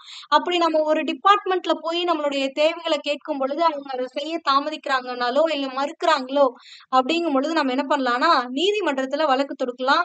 சோ அந்த வழக்கின் படியாக அங்கிருந்து ஒரு பேராணையை பிறப்பிப்பார்கள். அதாவது சம்பந்தப்பட்ட துறையில் நமக்கு தேவையான உதவியை செய்து கொள்வதற்காக. ஓகேங்களா? சோ அதான் அப்ப மனுதாரர் சட்ட உதவியோடு தனது தனது மனு தொடர்பான பணியினை சம்பந்தப்பட்ட துறையில் நிறைவேற்றிக் கொள்ள முடியும். எதுபடி அப்படின்னா இந்த மாண்டமஸ் மூலியமா. ஓகேங்களா? அடுத்தது தடையுறுத்தும் நீதி பேராணை அப்படின்னா ஒரு கீழ் நீதிமன்றம் தனது சட்ட எல்லையை தாண்டி செயல்படுவதை தடுப்பதுதான் இந்த ப்ராகிபிஷன் சொல்லக்கூடிய இந்த தடையுறுத்தும் நீதி பேராணை. அடுத்தது ஆவண கேட்பு பேராணை. ஆவண கேட்பு அப்படின்ட்டாங்க. சோ அப்ப ஆவணம் அப்படின்னா ஏதாவது ஒரு தகவல்கள், ஏதாவது ஒரு ஆவணத்தை கேட்கிறது. சோ அப்ப அதுதான் உயர் நீதிமன்றமானது ஆவணங்களை நியாயமான பரிசீலனைக்கு தனக்கோ அல்லது உயர் அதிகாரிக்கோ அனுப்ப செய்ய கீழ் நீதிமன்றங்களுக்கு இடக்கூடிய அந்த ஆணைதான் ஆவண கேட்பு ஆணை அப்படின்னு சொல்லுவாங்க, பேராணை. அடுத்தது தகுதி முறை வினவும் நீதி பேராணை. கோவாரண்டோ அப்படின்னா என்னன்னா இப்பேராணை சட்டத்திற்கு புறம்பாக தகாத முறையில் அரசு அலுவலகத்தை கைப்பற்றுவதை தடை செய்வதுதான் இந்த தகுதி முறை வினவும் நீதி பேராணை. ஓகேங்களா? அப்ப 5 வகையான நீதி பேராணைகளை உயர் நீதிமன்றமும் உச்ச நீதிமன்றமும் வெளியிடலாம். ஓகேங்களா? சோ இதைத்தான் வந்து கொடுத்திருப்பாங்க. அடுத்தது உங்களுக்கு இந்த ஆர்டிகல் 12 இருந்து 35 வரைக்கும் அடிப்படை உரிமைகள்னு சொன்னோம்ல, சோ அதைத்தான் வந்து இங்க விரிவுபடுத்தி கொடுத்திருப்பாங்க. இதுவுமே வந்து ரொம்ப இம்பார்ட்டன்டான ஒரு பகுதி தான். ஏன்னா நம்ம சொல்லிருக்கோம்ல, இந்த கலர் பாக்ஸ்குள்ள வந்துருச்சுனாலே அது என்னது இம்பார்ட்டன்ட் தான். ஏன்னா இதுக்கும் நீங்க அடிப்படை உரிமைகள் அப்படிங்கிற தலைப்பின் கீழே ஒரு PYQ வீடியோ கிளாஸஸ் வந்து போட்டிருக்கோம். சோ அதை நீங்க செக் பண்ணீங்க அப்படின்னா இந்த பகுதி எவ்வளவு இம்பார்ட்டன்ட் அப்படின்னு உங்களுக்கு தெரியும். அதாவது சிம்பிளா சொல்லணும்னா 10th ஸ்டாண்டர்ட்ல பாலிட்டில இருக்கக்கூடிய அந்த ஃபர்ஸ்ட் 3 லெசன்ஸ் இருக்கு பாருங்க, அது ரொம்பவே இம்பார்ட்டன்ட். அதுல இருந்து தான் உங்களுக்கு மேஜரா கொஸ்டின்ஸே இருக்கும். ஓகேங்களா? சோ அதனால அந்த பகுதிகளை நீங்க தெளிவா படிக்கணும். இப்போ சமத்துவ உரிமை பற்றி சொல்லக்கூடிய ஆர்டிகல் என்னன்னா ஆர்டிகல் 14, 15, 16, 17, 18. ஓகேங்களா? இதுல 14 அப்படிங்கிறது என்னன்னா சட்டத்திற்கு முன்பு அனைவரும் சமம். 15 அப்படிங்கிறது மதம், இனம், ஜாதி, பாலினம் மற்றும் பிறப்பின் அடிப்படையில் இவற்றின் அடிப்படையில் பாகுபடுத்துவதை தடை செய்தல் தான் இந்த 15. ஓகேங்களா? அடுத்தது 16 அப்படிங்கிறது பொது வேலை வாய்ப்புகளில் சமவாய்ப்பு அளித்தல். 17 தீண்டாமையை ஒழித்தல். 18 இராணுவ மற்றும் கல்விசார் பட்டங்களை தவிர மற்ற பட்டங்களை நீக்குதல் தான் இந்த ஆர்டிகல் 18. ஓகேங்களா?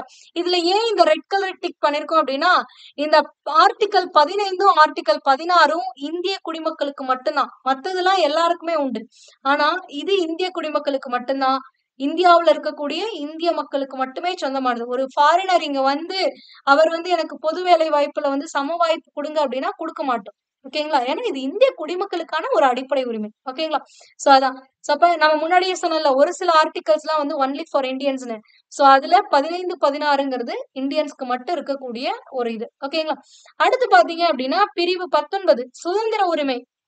இந்த சுதந்திர உரிமையில 6 உரிமைகளை கொண்டிருக்கக்கூடிய ஒரு பிரிவு எது அப்படின்னு பாத்தீங்கன்னா இந்த பிரிவு 19.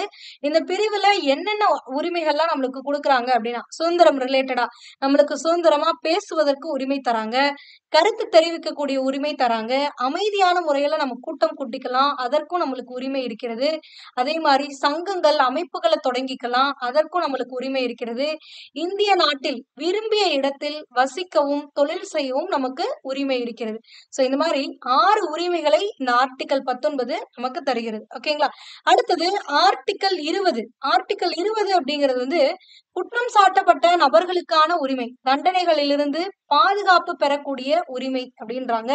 அடுத்தது ஆர்டிகல் 21 வாழ்க்கை மற்றும் தனிப்பட்ட சுதந்திரத்திற்கு பாதுகாப்பு பெறக்கூடிய உரிமை தான் இந்த ஆர்டிகல் 21. அதே மாதிரி ஒரு மனிதனுடைய அடிப்படை தேவை நீர் அப்படிங்கிறதுக்கும் இந்த நீருக்கும் வந்து இதுதான் வந்து கொடுத்திருப்பாங்க ஆர்டிகல் 21. அடுத்தது ஆர்டிகல் 21A அப்படிங்கிறது தொடக்க கல்வி பெறுவது ஒவ்வொரு இந்திய குடிமகனுக்கும் ஒரு உரிமை, சுதந்திரமான ஒரு உரிமை. அதனாலதான் ஆர்டிகல் 21A. இந்த ஆர்டிகல் 21A எப்போ இந்திய அரசியலமைப்புல கொண்டு வராங்க அப்படின்னு பாத்தீங்கன்னா 86வது அரசியலமைப்பு சட்ட திருத்தத்தின்படி 2002ஆம் ஆண்டுதான் இந்த 21A அப்படிங்கிறதையே கொண்டு வந்து இது பண்றாங்க. ஓகேங்களா? அடுத்தது பிரிவு 22 அப்படிங்கிறது சில வழக்குகளில் கைது செய்து தடுப்பு காவலில் வைப்பதற்கு எதிரான உரிமை. அதாவது ஒரு சில வழக்குகள்ல ஒரு சிலர்லாம் வந்து கைது பண்ணி தடுப்பு காவல்ல வச்சிருவாங்க. சோ அந்த மாதிரி வைக்கிறாங்க அப்படின்னா அது முறையானது அல்ல அப்படின்னா அதுல இருந்து தற்காத்துக் கொள்வதற்கான உரிமை தான் இந்த 22. ஓகேங்களா? சோ அப்ப 19ல இருந்து 22 வரைக்கும் இருக்கக்கூடியது என்ன அப்படின்னு பாத்தீங்கன்னா இந்த சுதந்திர உரிமை.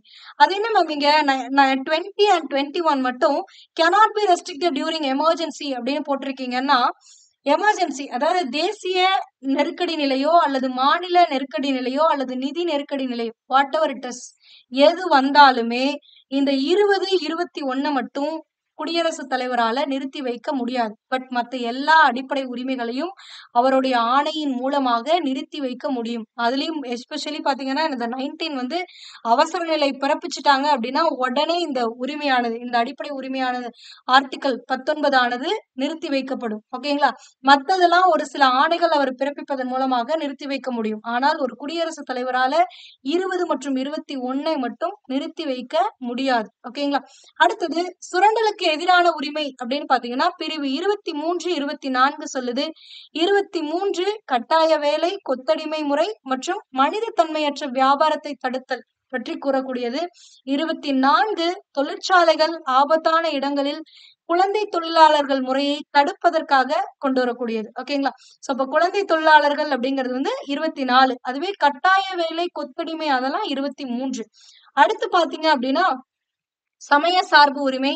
சமய சார்பு உரிமையில ஒரு 4 வகையான உரிமைகள் இருக்கு. பிரிவு 25ல என்ன சொல்றாங்கன்னா, எந்த ஒரு சமயத்தையும் ஏற்கவும், பின்பற்றவும், பரப்பவும் நமக்கு உரிமை இருக்கிறது. அதாவது ஒவ்வொரு குடிமகனுக்கும் எந்த ஒரு சமயத்தை வேணாலும் அவன் பின்பற்றிக்கலாம். இப்போ ஹிந்துவா இருக்கானா கிறிஸ்டினா மாறிக்கலாம், முஸ்லிமா மாறிக்கலாம். இல்ல முஸ்லிமா இருக்காங்கன்னா ஹிந்துவாவோ கிறிஸ்டினாவோ மாறிக்கலாம். சோ அது எந்த ஒரு யாரும் தடுக்க போவது அல்ல. ஓகேங்களா? சோ அப்ப யாரும் இந்தியாவில் பிறந்த எந்த ஒரு குடிமகனும் அவனுக்கு பிடித்த மதத்தினை பின்பற்றக்கூடிய இது வந்து அவனுக்கு இருக்கு. அதே மாதிரி அதை பரப்பக்கூடிய உரிமையும் அவனுக்கு இருக்கு. ஓகேங்களா? அடுத்தது பிரிவு 26ல என்ன சொல்றாங்க அப்படின்னா, சமய விவகாரங்களை நிர்வகிக்கக்கூடிய உரிமை. அதாவது ஒரு தனிப்பட்ட மதத்தை சார்ந்தவர்கள் அந்த மதத்துல இருக்கக்கூடிய விவகாரங்களை நிர்வகிக்கக்கூடிய உரிமையானது அவர்களுக்கு வழங்கப்படுது. அடுத்தது பிரிவு 27 அப்படிங்கிறது எந்த ஒரு மதத்தையும் பரப்புவதற்காக வரி செலுத்துவதற்கு எதிரான சுதந்திரம் அப்படின்றாங்க. ஒரு மதத்தை பரப்புவதற்காக நீங்க வரி செலுத்தணுங்கிற அவசியம் கிடையாது. ஓகேங்களா? சோ அதுதான். அடுத்தது பிரிவு 28 அப்படின்னா மதம் சார்ந்த கல்வி நிறுவனங்களில் நடைபெறும் வழிபாடு மற்றும் அறிவுரை நிகழ்வுகளில் கலந்து கொள்ளாமல் இருக்க உரிமை. அதாவது நீங்க ஒரு மதத்தை சேர்ந்தவர்களாக இருக்கலாம்.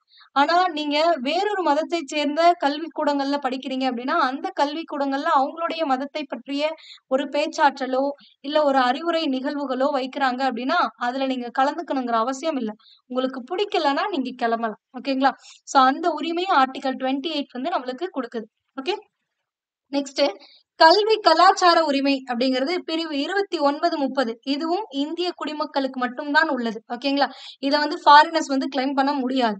ஏன் அப்படின்னா 29 எதை பத்தி சொல்லக்கூடியதுன்னா சிறுபான்மையினர் எழுத்து மொழி மற்றும் கலாச்சார பாதுகாப்புக்கான உரிமை. அடுத்தது அதே சிறுபான்மையினர் வந்து ஒரு கல்வி நிறுவனங்களை நிறுவி அதை நிர்வகிக்கக்கூடிய உரிமையை பற்றி சொல்லக்கூடியது ஆர்டிகல் 30. ஓகேங்களா? அடுத்தது ஆர்டிகல் 32 ஆல்ரெடி பார்த்தோம். அரசியலமைப்புக்கு உட்பட்டு தீர்வு காணக்கூடிய உரிமை தான் ஆர்டிகல் 32. அப்போ தனிப்பட்டவர் தன்னுடைய அடிப்படை உரிமைகள் இப்போ இந்த இதுல சொல்லியிருக்கோம்ல, இதுல ஏதாவது அவருக்கு மறுக்கப்படுது அப்படின்னா அவர் நீதிமன்றத்தை நாடலாம். அப்ப அவ்வாறு அவர் அந்த நீதிமன்றத்தை நாடும் பொழுது நீதிமன்றமானது அவருடைய கோரிக்கைக்கேற்ப அந்த 5 வகையான பேராணைகளில் ஏதாவது ஒன்றை அந்த வழக்குக்கு எது சூட் ஆகுமோ அந்த பேராணையை பிறப்பிக்கும். ஓகேங்களா? சோ அதான் நீதிமன்றத்தை அணுகி உரிமை பெறுதல் தான் இந்த ஆர்டிகல் 32. மேம் அப்ப 31 எங்க போச்சு அப்படின்னு பாத்தீங்கன்னா நம்ம ஸ்டார்டிங்லயே சொல்லியிருப்போம். அடிப்படை உரிமையானது இந்திய அரசியலமைப்பு சட்டம் ஏற்றுக்கொண்டது 7 உரிமைகளாக இருந்தது. ஆனா இப்ப 6ஆவதா இருக்கு அப்படின்னா அந்த 7ஆவதா இருக்கக்கூடிய அந்த ஒண்ணு என்னன்னா இந்த 31வது தான். சோ இது இப்ப அடிப்படை உரிமையில கிடையாது. 1978ஆம் ஆண்டு 44வது அரசியலமைப்பு சட்ட திருத்தத்தின்படி அடிப்படை உரிமைகள் பட்டியலில் இருந்து சொத்துரிமை அதாவது பிரிவு 31ஆக இருந்த இந்த சொத்துரிமையானது நீக்கப்பட்டு அடிப்படை உரிமையிலிருந்து நீக்கப்பட்டு ஒரு சாதாரண உரிமையா கொண்டு போய் வச்சாங்க. அப்போ இந்திய அரசியலமைப்பு சட்டம் பகுதி 12ல இது ரொம்ப முக்கியம். பகுதி 12 300 ஏவின் கீழ் ஒரு சட்ட உரிமையாக வைக்கப்பட்டுள்ளது. இதுவும் ப்ரீவியஸ் இயர்ல அடிக்கடி கேட்கப்படக்கூடிய ஒரு கேள்வி. அது என்னென்னலாம் கேட்பாங்க அப்படின்னா சொத்துரிமை வந்து எந்த பிரிவுல இருந்து எந்த பிரிவுக்கு மாற்றப்பட்டதுன்னு கேட்பாங்க. பிரிவு 31ல இருந்து பிரிவு 300 ஏவாக மாற்றப்பட்டது. இந்த பகுதி எதுன்னு கேட்பாங்க. 12. ஓகேங்களா? சோ அதுக்கு முன்னாடி 3ஆக இருந்தது. இப்ப 12ல கொண்டு போயிட்டாங்க. அதே மாரி முன்னாடி அடிப்படை உரிமையா இருந்துச்சு. ஆனா இப்போ ஒரு சாதாரண சட்ட உரிமையாகத்தான் இருக்கிறது. எந்த அமெண்ட்மென்ட் படின்னு கேட்பாங்க. 44வது அமெண்ட்மென்ட். எந்த இயர்ன்னு கேட்பாங்க. 1978. கிட்டத்தட்ட 4 கொஸ்டின் இந்த ஒரே ஒரு பாக்ஸ் தான். ஓகேங்களா? சோ இந்த 4 கொஸ்டினுமே உங்களுக்கு ப்ரீவியஸ் இயர்ல கேட்டிருக்காங்கன்னா, ஆம் கேட்கப்பட்டது. நீங்க வேணும்னா செக் பண்ணிக்கோங்க. ஓகேங்களா? சோ இதுதான் அடிப்படை உரிமைகள் குறித்து நம்மளுக்கு கொடுத்திருக்கக்கூடியது. அடுத்து பார்த்தீங்க அப்படின்னா, இந்த அடிப்படை உரிமைகளை நிறுத்தி வைக்க முடியுமா அப்படின்னா, கண்டிப்பா நிறுத்தி வைக்க முடியும். எப்படி அப்படின்னு பார்த்தீங்கன்னா, இந்திய அரசியலமைப்பு சட்டப்பிரிவு 352ன் கீழ் தேசிய நெருக்கடி நிலை அறிவிக்கப்படும் பொழுது, தேசிய அவசர நிலை அறிவிக்கப்படும் பொழுது, குடியரசுத் தலைவரால் அறிவிக்கப்படும் பொழுது இந்த அடிப்படை உரிமைகள் நிறுத்தப்படும். சட்டப்பிரிவு 19ன் கீழ் உத்தரவாதம் அளிக்கப்பட்டுள்ள சுதந்திரம் தாமாகவே நிறுத்தப்படும். அதாவது 352 அவரு போட்டாரு அப்படின்னு பார்த்து அவசர நிலைமையை போட்டாருன்னா, உடனே இந்த 19 வந்து கேன்சல் ஆயிடும். 19 என்னது? பேச்சுரிமை. அடுத்தது என்னது? கருத்து தெரிவிக்கக்கூடிய உரிமை, அமைதியான முறையில் கூட்டம் கூடுவதற்கான உரிமை, சங்கங்கள், அமைப்புகள் தொடங்க உரிமை, நாட்டிற்கு எந்த இடத்துக்கு வேணாலும் போய்க்கலாம். அது மட்டும் இல்லாம எந்த தொழில் வேணாலும் செய்யலாம். இந்த உரிமையானது உடனடியாக பறிக்கப்படும். ஓகேங்களா? அப்புறம் மீதி இருக்கக்கூடியதெல்லாம் எப்படி பண்ணலாம் அப்படின்னு பாத்தீங்கன்னா, குடியரசுத் தலைவர் வந்து ஒரு சில குறிப்பிட்ட ஆணைகளை பிறப்பிப்பதன் மூலமாக தடை செய்யலாம். ஆனா என்னதான் ஆணை பிறப்பிச்சாலும் 2021 அவரால் நிறுத்தி வைக்க முடியாது. அடிப்படை உரிமை 20, 21 அவரால் இது பண்ண முடியாது. ஓகேங்களா? சோ இதுதான். சோ இதனால இத நோட் பண்ணி வச்சுக்கோங்க. இது ரிலேட்டடா உங்களுக்கு கொஸ்டின் கேட்பாங்க. அடுத்து நம்ம பார்க்கக்கூடியது எதுன்னு பார்த்தீங்கன்னா, அரசு நெறியுறுத்தும் கோட்பாடுகள் அப்படின்றதுதான். ஓகேங்களா? சோ இந்த அரசு நெறியுறுத்தும் கோட்பாடுகள் இதற்கான பகுதி எது அப்படின்னு பார்த்தீங்கன்னா, 4வது பகுதி. அதாவது 2வது பகுதி குடியுரிமை பத்தி சொல்லக்கூடியது. அடுத்தது 3வது பகுதி அடிப்படை உரிமை பத்தி சொல்லக்கூடியது. 4வது பகுதி எத பத்தி சொல்லக்கூடியதுன்னா, இந்த அரசு நெறியுறுத்தும் கோட்பாடுகளை பத்தி சொல்லக்கூடியது. அதே மாரி 5ல இருந்து 11 குடியுரிமை. 12ல இருந்து 35 அடிப்படை உரிமை. அப்ப அடுத்து 36ல இருந்து 51 இந்த அரசு நெறியுறுத்தும் கோட்பாடுகளுக்கு கீழ வரக்கூடியது. ஓகேங்களா? அப்ப பகுதி 4 சட்டப்பிரிவு 36ல இருந்து 51 வரைக்கும் எத பத்தி சொல்லக்கூடியது அப்படின்னா, அரசு நெறியுறுத்தும் கோட்பாடுகள். எப்படியெல்லாம் ஒரு அரசு செயல்படணும். ஒரு அரசுக்கான ஒரு வழிகாட்டியாக இந்த பகுதிகள் இருக்கும். ஓகேங்களா? அரசியலமைப்பு சட்டம் வழிகாட்டும் நெறிமுறைகளுக்காக தனியாக எந்த ஒரு வகைப்பாட்டினையும் கொண்டிருக்கவில்லை. அதாவது இதுக்குன்னு எந்த ஒரு வகைப்பாடும் கிடையாது. இத பிரிக்கலாம் இல்ல. ஆனா இருந்தாலும் கூட இத வந்து 3 பிரிவுகளாக பிரிச்சிருக்காங்க. இந்த அரசு நெறியுறுத்தும் கோட்பாடுகள 3ஆக பிரித்திருக்கிறாங்க. அது என்னென்ன அப்படின்னு பார்த்தீங்கன்னா, சமதர்ம, காந்திய மற்றும் தாராள அறிவு சார்ந்தவை அப்படின்னு சொல்லி 3 வகையாக சமதர்மம், காந்திய, அதுக்கடுத்து தாராள அறிவு சார்ந்தவை அப்படின்னு சொல்லி 3ஆக இந்த அரசு நெறியுறுத்தும் கோட்பாடுகள் பிரிக்கப்பட்டுள்ளது. நீதிமன்றத்தால் வலுக்கட்டாயமாக செயற்படுத்த முடியாது. இது ரொம்பவே இம்பார்ட்டன்டான ஒரு பாயிண்ட். ப்ரீவியஸ் இயர்ல கேட்கப்பட்ட ஒரு பாயிண்ட் கூட. அரசு நெறியுறுத்தும் கோட்பாடுகள் அப்படிங்கிறது ஒரு அரசுக்கான ஒரு வழிகாட்டி தான். இந்த சட்டப்பிரிவுகள் எல்லாம் ஒரு அரசு ஒரு டெசிஷன் எடுக்கும் பொழுது இதெல்லாம் கன்சிடர் பண்ணணும் அப்படின்னு சொல்லக்கூடியதுதானே தவிர, ஒருவேளை அவங்க அது எடுத்துக்கல அப்படின்னா, அதுக்காக நீங்க நீதிமன்றத்தை நாடி நீதிமன்றத்தால் அதை வலுக்கட்டாயமா செயல்படுத்த முடியுமானா முடியாது. இது எல்லாமே வெறும் ஒரு அறிவுரைத்தான். ஓகேங்களா? அடுத்தது, ஆனால் இவை ஒரு நாட்டினை நிர்வகிக்க அவசியமானவை. சமுதாய நலனை மக்களுக்கு தருவதே இதனுடைய நோக்கம். இந்திய அரசியலமைப்பின் புதுமையான சிறப்பம்சம் என டாக்டர் பி.ஆர். அம்பேத்கர் அவர்கள் இதனை விவரிக்கிறார். ஓகேங்களா? இது ரொம்ப இம்பார்ட்டன்ட். Doctor B.R.. அம்பேத்கர் அவர்கள் புதுமையான சிறப்பம்சம் அப்படின்னு எதை கூறுகிறார் அப்படின்னா, அரசு நெறியுறுத்தும் கோட்பாட்டை சொல்றார். அதுவே இதயம் மற்றும் ஆன்மாவுக்கு எதை சொல்வார்னா, சட்டப்பிரிவு 32 சொல்வார். சோ இதெல்லாம் வந்து ரொம்பவே இம்பார்ட்டன்ட். அதே மாதிரி பகுதி 3 எவ்வாறு அழைக்கப்படுகிறது அப்படின்னு பாத்தீங்கன்னா, மகாசாசனம், அரசியலமைப்பின் மகாசாசனம்னு அழைக்கப்படுது. முகவுரை அரசியலமைப்பின் திறவுகோல்னு அழைக்கப்படுது. இதெல்லாமே ரொம்ப இம்பார்ட்டன்ட். ஓகேங்களா? அடுத்தது, அடிப்படை உரிமைக்கும் அரசு நெறியுறுத்தும் கோட்பாடுக்கும் இடையே இருக்கக்கூடிய அந்த வேறுபாடுகள் என்ன அப்படிங்கறத இந்த பகுதியில கொடுத்திருக்காங்க. இதுல வந்து இந்த ஃபர்ஸ்ட் பாயிண்ட் வந்து ரொம்ப இம்பார்ட்டன்ட் ஆனது. அடிப்படை உரிமைகள் அப்படிங்கிறது அமெரிக்க ஐக்கிய நாடுகளுடைய அரசியலமைப்புல இருந்து நம்ம எடுத்திருக்கோம். அதுவே அரசு நெறியுறுத்தும் கோட்பாடுகள் அப்படிங்கிறது அயர்லாந்துடைய நாட்டின் அரசியலமைப்பிலிருந்து எடுக்கப்பட்டது. சோ இது வந்து ரொம்ப இம்பார்ட்டன்ட். இது ரெண்டும் கேட்பாங்க, கன்ஃபியூஸ் ஆயிக்காதீங்க. அடிப்படை உரிமை அமெரிக்கா, அரசு நெறியுறுத்தும் கோட்பாடுகள் அயர்லாந்து. ஓகேங்களா? அடுத்தது, அரசாங்கத்தால் கூட இந்த உரிமையை சுருக்கவோ நீக்கவோ முடியாது. அடிப்படை உரிமையை எந்த ஒரு கவர்மெண்ட்டும் வந்து என்ன பண்ண முடியாது, சுருக்கவோ அல்லது நீக்கவோ முடியாது. ஆனால் இந்த அரசு நெறியுறுத்தும் கோட்பாடுகள் அப்படிங்கிறது அரசுக்கு வெறும் அறிவுறுத்தல்கள் தான். இதனை நீதிமன்றத்தால் கட்டாயப்படுத்த முடியாது. ஆனா அடிப்படை உரிமை மறுக்கப்படுது அப்படின்னா அதை நீதிமன்றத்தின் மூலமாக நீதிமன்ற சட்டத்தால் செயற்படுத்த முடியும். ஓகேங்களா? அடுத்து இவை சட்ட ஒப்புதல் பெற்றவை. அடிப்படை உரிமை அப்படிங்கிறது சட்ட ஒப்புதல் பெற்றது. ஆனால் இந்த அரசு நெறியுறுத்தும் கோட்பாடுகள் அப்படிங்கிறது தார்மீக மற்றும் அரசியல் ஒப்புதலைத்தான் பெற்றது. ஓகேங்களா? அடுத்து இருக்கலாம் அப்படின்னு வச்சிருக்காங்க. ஜஸ்ட் ஒரு அறிவுறுத்தலா தான் வச்சிருக்கிறாங்க. அடுத்தது அடிப்படை உரிமை அப்படிங்கிறது இந்திய உரிமைகள். இந்த உரிமைகள் நாட்டின் அரசியல் ஜனநாயகத்தை வலுப்படுத்துகின்றன அப்படின்றாங்க. அரசியல் ஜனநாயகத்தை, அரசியல் நீதியை தரக்கூடியதாகத்தான் இந்த அடிப்படை உரிமைகள்லாம் இருக்கு. ஆனா இந்த அரசு நெறியுறுத்தும் கோட்பாடுகள் அப்படிங்கிறது சமுதாய மற்றும் பொருளாதார நீதியை உறுதிப்படுத்துவதாக அமைந்திருக்கிறது. ஏன்னா நீதியை 3 வகையா சொல்லியிருப்போம். அரசியல், அடுத்தது சமுதாயம், பொருளாதாரம்னு. சோ அப்ப அந்த அரசியல் நீதியை தரக்கூடியதாக அந்த அடிப்படை உரிமையும் மத்த 2யும் அரசு நெறியுறுத்தும் கோட்பாடுகளும் தருவதாக அமைந்திருக்கிறது. அடுத்து இன்னொரு இம்பார்ட்டன்டான ஒரு விஷயம் என்னன்னா, இந்த 21A வந்து இன்ட்ரடியூஸ் பண்ணாங்க 86th அமெண்ட்மெண்ட் படி 2002ல அப்படின்னும். அது குறித்து இன்னும் ஒரு சில தகவல்கள்லாம் இங்க கொடுத்திருக்காங்க. 2002ஆம் ஆண்டு மேற்கொள்ளப்பட்ட 86வது சட்ட திருத்தத்தின்படி இந்திய அரசியலமைப்பின் பிரிவு 45 திருத்தப்பட்டு, அதாவது முன்னாடி பிரிவு 45ஆக இருந்த இந்த பகுதியானது திருத்தப்பட்டு பிரிவு 21ஆக 21A கீழ் தொடக்கப்பள்ளி அடிப்படை உரிமையாக சேர்க்கப்பட்டது. அதாவது தொடக்க கல்வி அப்படிங்கிறது ஒரு அடிப்படை உரிமையாக சேர்த்தார்கள். எப்போ 2002ல 86th அமெண்ட்மெண்ட் படி. அப்ப அதுக்கு முன்னாடி அந்த சட்டப்பிரிவு எப்படி இருந்துச்சு அப்படின்னா 45வது பிரிவாக இருந்துச்சு. ஓகேங்களா? அடுத்தது இந்த திருத்தம் மாநில அரசுகள் முன்பருவ மழலையர் கல்வியை 6 வயது வரையில் உள்ள குழந்தைகளுக்கு வழங்க அறிவுறுத்துகிறது. அப்ப இந்த 21A படி என்ன சொல்றாங்க அப்படின்னா 6 வயதுக்குள்ள வரையில் இருக்கக்கூடிய அந்த குழந்தைகளுக்கு அடிப்படை கல்வி வழங்கணும் அப்படின்னு சொல்லக்கூடியதுதான் இந்த அடிப்படை உரிமை 21A. ஓகேங்களா? அடுத்தது அடிப்படை கடமைகள் 11 கடமைகள் பத்தி கொடுத்திருப்பாங்க. சோ அதை பத்தி தான் நம்ம அடுத்து பார்க்கக்கூடியது. ஓகேங்களா? இந்த அடிப்படை கடமைகள் எந்த நாட்டுடைய அரசியலமைப்புல இருந்து எடுத்தோம் அப்படின்னு பாத்தீங்கன்னா சோவியத் யூனியன், அதாவது ரஷ்யாவுடைய அரசியலமைப்புல இருந்து தான் எடுத்திருக்கோம்.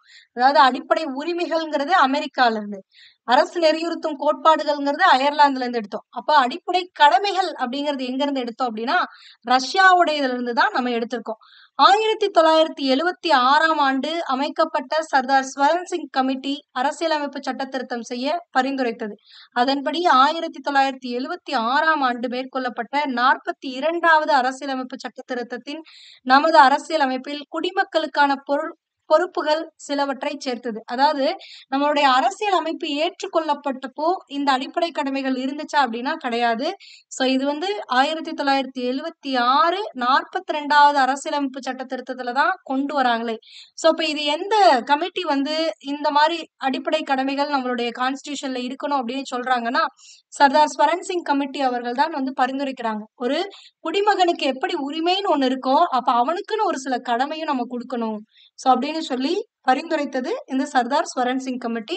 அவங்க சொன்னதுபடி 42வது சட்ட திருத்தத்துல ஒரு 11 அடிப்படை கடமைகளை சேர்த்திருப்பாங்க. சோ அதுதான் இங்க கொடுத்திருப்பாங்க. இவ்வாறு சேர்க்கப்பட்ட பொறுப்புகளே குடிமக்களின் கடமைகள் என அழைக்கப்பட்டது. மேலும் இந்த சட்ட திருத்தம் அரசியலமைப்பு பகுதி 4A ஒரு புதிய பகுதியை சேர்த்தது. அதாவது 4 அப்படிங்கிறது என்னன்னு பார்த்தோம், அரசு நெறிமுறையுறுத்தும் கோட்பாடுகள்னு பார்த்தோமா. அப்ப இந்த 4லயே ஏ அப்படிங்கிறது தான் என்னன்னா இந்த அடிப்படை கடமைக்கானது. அதே மாதிரி இங்க 51ல முடிஞ்சுச்சா, அந்த 51A அப்படின்னு, அதாவது ஜஸ்ட் ஒரு ஏ மட்டும் போட்டிருப்பாங்க. சோ அந்த 51Aங்கிறது தான் இந்த அடிப்படை கடமையை பத்தி சொல்லக்கூடிய பிரிவு. ஓகேங்களா? சோ அதான் 51A என்ற ஒரே ஒரு பிரிவை மட்டும்தான் கொண்டது இந்த அடிப்படை கடமைகள். இது குடிமக்களுக்கு 11 அடிப்படை கடமைகளை விளக்குகிறது. இதுல நிறைய பேர் இன்னொரு விஷயம் மிஸ்டேக் பண்ணிடுவீங்க. இந்த கொஸ்டின் பேப்பர்ல என்ன பண்ணிருக்காங்கன்னா ஆ ஆ இ ஈன்னு கொடுக்காம ABCDலயும் கொடுப்பாங்க. ஒன்னும் இல்ல, நீங்க அ ஆ இ ஈ வரும் பொழுது அப்படியே வரிசையா ABCD போட்டீங்கன்னா முடிஞ்சு. இப்போ 51Aல கொடுக்கக்கூடிய அந்த 51Aல ஏன்னு இருக்கும். ஓகேங்களா? அதாவது இப்படி இருக்கும். 51A இருக்கக்கூடிய ஏ அப்படின்னு இருக்கும் பிராக்கெட்குள்ள. சோ இப்ப 51A இருக்கக்கூடிய அந்த ஏங்கிறது எது அப்படின்னா, ஒவ்வொரு இந்திய குடிமகனும் அரசியலமைப்பு, அதன் கொள்கைகள், நிறுவனங்கள், தேசிய கொடி மற்றும் தேசிய கீதம் ஆகியவற்றை மதித்தல். இதுதான் முதல் கடமை. ஒவ்வொரு இந்தியனும் என்ன பண்ணும்? தேசிய கொடியை மதிக்கணும், தேசிய கீதத்தை மதிக்கணும், இந்திய அரசியலமைப்புக்கு கீழே இருக்கக்கூடிய அந்த கொள்கைகளை மதிக்கணும். அதே மாதிரி நம்மளுடைய அரசாங்க நிர்வாகங்களையும் நிறுவனங்களையும் நம்ம மதித்து நடக்கணும் அப்படிங்கிறது. இது வந்து ரொம்ப இம்பார்ட்டன்ட். அண்ட் இந்த ஆர்டர் மாறக்கூடாது. அதுவும் ரொம்ப இம்பார்ட்டன்ட். அடுத்து 2வதா நம்ம என்ன கடமை? நம்மளுடைய செகண்ட் கடமை என்ன அப்படின்னு பாத்தீங்கன்னா, சுதந்திர போராட்டத்திற்கு தூண்டுகோலாக அமைந்த உயரிய நோக்கங்களை போற்றி வளர்த்தல் வேண்டும். இதுதான் 2வதா கொடுத்திருக்கக்கூடியது. 3வது அப்படின்னு பாத்தீங்கன்னா, இந்தியாவின் இறையாண்மை, ஒற்றுமை, ஒருமைப்பாடு இவற்றை பேணி பாதுகாத்தல் வேண்டும். 4வது தேச பாதுகாப்பிற்கு தேவைப்படும் பொழுது தேச பணியாற்ற தயாராக இருத்தல் வேண்டும். நம்மளுடைய நாடு ஒரு இக்கட்டான சூழ்நிலையில இருக்கு அப்படின்னா, அப்போ இந்த தேசத்திற்காக நாம் பணியாற்ற வேண்டிய நிலைமை ஏற்பட்டதுன்னா, அப்போ நம்ம அதுக்கு தயாராக இருக்கணும் அப்படிங்கறதுதான் இந்த 4வது கடமையாக சொல்லப்படுது. அடுத்தது 5வது கடமை அப்படின்னு பாத்தீங்கன்னா, சமய, மொழி மற்றும் பிராந்திய அல்லது பகுதி சார்ந்த வேறுபாடுகளை மறந்து பெண்களை தரக்குறைவாக நடத்தும் பழக்கத்தை நிராகரித்து பெண்களின் கண்ணியத்தை காக்கும் எண்ணங்களை மேம்படுத்தி இந்திய மக்கள் அனைவரிடையுமே சகோதரத்துவத்தை வளர்த்தல் வேண்டும். அப்ப பெண்களை கண்ணியமாக நடத்தணும் அப்படிங்கிறது கூட ஒரு அடிப்படை கடமையாக நம்மளுடைய கான்ஸ்டிடியூஷன்ல கொடுத்திருக்காங்க. அடுத்தது 6வது கடமை, நமது உயர்ந்த பாரம்பரிய கலப்பு கலாச்சாரத்தை மதித்து நடத்தல் வேண்டும். ஏன்னா நம்மளுடைய கலாச்சாரம்ங்கிறது வெறும் இந்து கலாச்சாரமோ இல்ல வெறும் முஸ்லிம் கலாச்சாரமோ கிடையாது. பல்வேறு மதங்கள் இருக்கக்கூடிய கலாச்சாரமாக, பண்பாட்டோடு இருக்கக்கூடிய ஒன்றாக இருக்கிறது. சோ அதனால இந்த கலப்பு கலாச்சாரத்தை மதித்து நடத்தல் வேண்டும் அப்படிங்கிறது தான் நம்மளுடைய 6வது கடமை. 7வது கடமை அப்படின்னா, காடுகள், ஏரிகள், ஆறுகள், வனவிலங்குகள், உயிரினங்கள் அடங்கிய இயற்கை சுற்றுச்சூழலை பாதுகாத்து மேம்படுத்தி அவை வாழும் சூழலை ஏற்படுத்துதல். அதாவது இயற்கையை அழிக்க கூடாது அப்படிங்கிறது தான் நம்மளுடைய 7வது கடமை. 8வது கடமை அப்படின்னு பாத்தீங்கன்னா, அரசியல் கோட்பாடு, மனிதநேயம், ஆராய்ச்சி மனப்பான்மை மற்றும் சீர்திருத்தம் ஆகியவற்றை வளர்த்து கொள்ளல் வேண்டும். 9வது கடமை, வன்முறையை கைவிட்டு பொது சொத்துக்களை பாதுகாத்தல் வேண்டும். பொது சொத்துக்களுக்கு ஏதாவது தீங்கு விளைவிச்சிட்டோம் அப்படின்னா கேஸ் போட்டுருவாங்க. சோ அப்ப இந்த பொது சொத்துக்களை பாதுகாத்தல் வேண்டும். அது ஒரு இந்திய குடிமகனின் அடிப்படை கடமை. அடுத்தது 10வது கடமை அப்படின்னு பாத்தீங்கன்னா, தனிப்பட்ட மற்றும் கூட்டு செயல்பாடுகள் என்ற அனைத்து செயல்பாடுகளிலும் சிறந்தவற்றை நோக்கி செயல்பட்டு தேசத்தின் நிலையான உயர்ந்த முயற்சி மற்றும் சாதனைக்காக உழைத்தல் வேண்டும். நம்மளுடைய தேசத்தை வந்து முன்னாடி கொண்டு போகணும். பல நாடுகளுக்கு முன்னாடி ஒரு டெவலப்டு கண்ட்ரியா, ஒரு உயர்ந்த முயற்சி, ஒரு நிலையான உயர்ந்த முயற்சி இருக்கக்கூடிய, அதான் ஒரு சாதனை புரிந்த ஒரு நாடாக கொண்டு போகணும் அப்படின்றாங்க. சோ அதுதான் 10வது கடமை. 11வது கடமை என்னன்னா, இந்தியாவில் இருக்கக்கூடிய ஒவ்வொரு பெற்றோருக்குமான ஒரு கடமையாகத்தான் இது கூறப்படுகிறது. 6ல இருந்து 14 வயது உள்ள குழந்தைகள் அனைவருக்கும் கல்வி பெறும் வாய்ப்பை வழங்கணும் அப்படிங்கிறது. ஏன்னா 86th அமெண்ட்மெண்ட் படி 2002ல நடந்த இந்த 86th அமெண்ட்மெண்ட் படி 51AK, அதாவது கேங்கிறது 11வது லெட்டரா வரும். அதனாலதான் AK. ஓகேங்களா? இந்த அடிப்படை கடமைகள் எதுக்குள்ள இருக்குன்னா 51A இருக்கு. அதுல சப்டிவிஷன் என்னன்னு பாத்தீங்கன்னா கீழ் 11வது அடிப்படை கடமை அறிமுகப்படுத்தப்பட்டுள்ளது. அப்போ 2002 வரைக்கும் எத்தனை அடிப்படை கடமைகள் தான் இருந்துச்சுன்னா 10 தான் இருந்துச்சு. 2002ல தான் இந்த 11வது அடிப்படை கடமைகள் ஆட் பண்றாங்க. சோ இதன்படி என்ன பண்ணாங்கன்னா 21A அப்படிங்கிறது 6 வயசு வரைக்கும் இருக்கக்கூடிய குழந்தைக்கு அடிப்படை கல்வி தரணும் அப்படிங்கிறது தான் 21A. அப்போ இந்த 51AK அப்படிங்கிறது என்னன்னா 6ல இருந்து அதுக்கப்புறம் 14 வயசு வரைக்கும் ஒரு குழந்தைக்கு கல்வி தர வேண்டியது ஒரு பெற்றோருடைய அடிப்படை கடமை அப்படின்னு சொல்லக்கூடியதுதான் இந்த 51AK. ஓகேங்களா? சோ புரிஞ்சுச்சா? 6 வயசுக்கு முன்னாடி வரைக்கும்ங்கிறது இந்த 21A. 6ல இருந்து 14 வரைக்கும் அப்படின்னு சொல்லக்கூடியது எதுனா இந்த 51Aல கே பகுதி. ஓகேங்களா? சோ இது ரொம்பவே இம்பார்ட்டன்ட் ஆனது. இந்த வரிசை மாறாம படிச்சு வச்சுக்கோங்க. ஏன்னா இந்த வரிசை மாறாம கேட்டு வச்சிருந்தாங்க.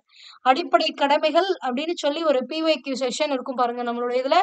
அதுல நீங்க இதை பத்தி பார்க்கலாம். சோ எக்ஸாக்டா அப்படியே கேட்டிருந்தானுங்க. DEFG என்ன, H என்ன அப்படின்ற மாதிரி. அடுத்தது நடுவண் மாநில அரசுகளுடைய உறவுகள் எப்படி இருக்கு அப்படிங்கறத பத்தி சொல்லியிருக்காங்க. நடுவண நாடாளுமன்றம் இந்தியா முழுவதற்கும் அல்லது இந்தியாவின் எந்த ஒரு பகுதிக்கும் சட்டமியற்றும் அதிகாரம் பெற்றுள்ளது. அதாவது நம்மளுடைய பாராளுமன்றம் இருக்குல்ல, நாடாளுமன்றம்னு சொல்லக்கூடியது. இதற்கு இந்தியா முழுவதுக்கும் சட்டம் இயற்றக்கூடிய தகுதியும் இருக்கு. அதே மாதிரி இந்தியாவுல ஒரு குறிப்பிட்ட பகுதியில கூட சட்டம் இயற்றக்கூடிய அதிகாரம் யாருக்கு இருக்கு அப்படின்னா இந்த பாராளுமன்றத்திற்கு இருக்கிறது. இது மட்டும் இல்லாம அப்ப மாநிலங்களுக்கு மட்டும்தான் இதால சட்டம் இயற்ற முடியுமா அப்படின்னா இல்ல. ஒரு யூனியன் பிரதேசத்துல கூட சட்டங்களை இயற்றுவதற்கான அதிகாரமானது இந்த நடுவண அரசிற்கு உள்ளது, நாடாளுமன்றத்திற்கு உள்ளது. இந்திய அரசியலமைப்பின் 7வது அட்டவணை நடுவண் மாநில அரசுகளுக்கிடையேயான அதிகார பகிர்வினை பற்றி கூறுகிறது. இது ரொம்ப இம்பார்ட்டன்ட். இது எந்த அட்டவணைன்னு கேட்பாங்க. நடுவண மற்றும் அதாவது மத்திய மாநில உறவுகள் குறித்து சொல்லக்கூடிய அட்டவணை எது அப்படின்னா 7வது அட்டவணை. இந்த 7வது அட்டவணையில தான் உங்களுக்கு பிரிச்சு கொடுத்திருப்பாங்க. நடுவண் பட்டியல், அதாவது மத்திய பட்டியல், மாநில பட்டியல், பொது பட்டியல். இந்த மத்திய பட்டியல்ல இருக்கக்கூடிய துறைகள்ல தான் மத்திய அரசு சட்டங்களை இயற்ற முடியும். மாநில பட்டியல்ல இருக்கக்கூடியதுல அந்தந்த மாநில அரசு சட்டங்களை இயற்றலாம். ஆனா பொதுப்பட்டியல் இருக்கக்கூடிய துறைகள்ல நடுவண அரசும் சட்டம் இயற்றலாம், மாநில அரசும் இயற்றலாம். ஒருவேளை 2 பேருக்கும் முரண்பாடான சட்டத்தை இயற்றுகிறார்கள் அப்படின்னா அப்ப நடுவண அரசு எதை சொல்றாங்களோ அதை மாநில அரசு ஏத்துக்கிட்டு போயாகணும். ஓகேங்களா? சோ அப்ப ஆரம்பத்துல எத்தனை இருந்துச்சு அப்படின்னு பாத்தீங்கன்னா நடுவண பட்டியல்ல 97, அடுத்தது மாநில பட்டியல்ல 66, பொதுப்பட்டியல்ல 47 இருந்துச்சு. இப்போ மாறி இருக்கும். இப்போ வந்து மாற்றம் அடைஞ்சிருக்கு. அதை பத்தி இங்க கொடுத்திருப்பாங்க. அடுத்தது நடுவண அரசுக்கு சொந்தமான பட்டியல்ல தான் மத்திய அதாவது நாடாளுமன்றமானது சட்டத்தை இயற்ற முடியும். ஓகேங்களா? அதுவே மாநில அரசுக்கு சொந்தமா இருக்கக்கூடிய இந்த 66 பட்டியல்ல தான் மாநில சட்டமன்றம் வந்து என்ன பண்ண முடியும், சட்டம் இயற்ற முடியும். அதுவே மீதி இருக்கக்கூடிய இந்த 47 இருக்கு பாருங்க, இதுல மாநில சட்டமன்றங்களாலையும் சட்டங்களை இயற்ற முடியும், நாடாளுமன்றத்தாலையும் இயற்ற முடியும். ஆனா ஒருவேளை நடுவண அரசுக்கும் மத்திய அரசுக்கும் மாநில அரசுக்கும் அந்த பொதுப்பட்டியல்ல இருக்கக்கூடிய துறைகள் குறித்து சட்டம் இயற்றும் பொழுது முரண்பாடு ஏற்படுது அப்படின்னா நடுவண அரசு இயற்றக்கூடியதுதான் இறுதியானதாக இருக்கும். ஓகேங்களா? சோ ஆரம்பத்துலதான் 97, 66, 47 இருந்துச்சு. ஆனா இப்போ எத்தனை இருக்கு, அதிகார பகிர்வு என்ன இருக்கு அப்படின்னு பாத்தீங்கன்னா நடுவண அரசு பட்டியல்ல 100 துறைகளா மாறிடுச்சு. அதாவது 97 இருந்தது 100ஆக மாற்றம் அடைந்தது. அந்த 3 என்ன அப்படின்னு பாத்தீங்கன்னா டாக்ஸ் ரிலேட்டடா ஆட் பண்ணிருப்பாங்க. அதுதான். அடுத்தது பாத்தீங்க அப்படின்னா மாநில அரசு மாநில பட்டியல் அப்படிங்கறதுல முன்னாடி 66 பட்டியல் இருந்துச்சு. இப்ப அதுல 61 தான் இருக்கு. இதுல ஒரு 5 பட்டியல்களை எடுத்துட்டாங்க. எடுத்து என்ன பண்ணாங்க அப்படின்னா இந்த மாநில பட்டியல்ல இருந்த அந்த 5 எடுத்து பொதுத்துறையில ஆட் பண்ணிட்டாங்க. அப்ப பொதுத்துறையில முன்னாடி எவ்வளவு இருந்துச்சு, 47 இருந்துச்சா? அப்ப அந்த 47ஓட ஒரு 5 கூட்டினீங்க அப்படின்னா 52 ஆயிடுச்சு. ஓகேங்களா? அப்ப இந்த மாநில பட்டியல்ல இருந்ததுதான் தூக்கி பொதுப்பட்டியல்ல போட்டாங்க அந்த 5. ஓகே. சோ இதான் இங்க கொடுத்திருப்பாங்க. 61 துறைகள் வந்து மாநில அரசுக்கு கீழேயும் 2க்கும் பொதுவானதாக, அதாவது நடுவண் அரசுக்கும் மாநில அரசுக்கும் பொதுவானதாக ஒரு 52 துறைகளும் இருக்கு. 1976ஆம் ஆண்டு மேற்கொள்ளப்பட்ட அந்த 42வது அரசியலமைப்பு சட்ட திருத்தத்துல இந்த மாநில பட்டியல்ல இருந்து ஒரு 5 துறைகளை எடுத்து பொதுப்பட்டியலுக்கு மாத்துனாங்க. சோ அப்ப அந்த 5 துறைகள் என்ன அப்படின்னு பாத்தீங்கன்னா கல்வி. முதல்ல ஒண்ணு என்னன்னா கல்வி, 2வது காடுகள், 3வது எடைகள் மற்றும் அளவீடுகள், அடுத்து 4வது எதுன்னு பாத்தீங்கன்னா பறவைகள் மற்றும் வனவிலங்கு பாதுகாப்பு, 5வதா என்னன்னு பாத்தீங்கன்னா உச்ச நீதிமன்றம் உயர் நீதிமன்ற அமைப்பை தவிர பிற நீதிமன்றங்கள்ல நீதி நிர்வாகம், இந்த துறைகள்ல சட்டம் இயற்றக்கூடிய அதிகாரம் வந்து மாநில பட்டியல்ல இருந்து பொதுப்பட்டியலுக்கு மாத்திட்டாங்க. ஓகேங்களா? அப்ப எஜுகேஷன்ல ஒருத்தங்க வந்து எஜுகேஷன் ரிலேட்டடா ஒருத்தங்க சட்டம் இயற்றணும் அப்படின்னா யாருதான் பொதுப்பட்டியல்ல இருக்கு, மாநிலமும் பண்ணிக்கலாம், மத்திய அரசும் பண்ணிக்கலாம். ஆனா ஒருவேளை அவங்களுக்குள்ள முரண்பாடு ஏற்பட்டுச்சுன்னா மத்திய அரசு சொல்றதுதான். அதே மாதிரிதான் காடுகள், எடைகள், அளவீடுகள், அடுத்தது பறவைகள் வனவிலங்குகள் பாதுகாப்பு, அதே மாதிரிதான் நீதி நிர்வாகத்திலையும். ஆனா இந்த நீதிமன்றத்துல உச்ச நீதிமன்றம் உயர் நீதிமன்ற நிர்வாகத்துல எந்த ஒரு அரசும் தலையிட முடியாது. சோ அதையும் தெளிவா கொடுத்திருக்காங்க. ஓகேங்களா? அடுத்தது நிர்வாக உறவுகள்.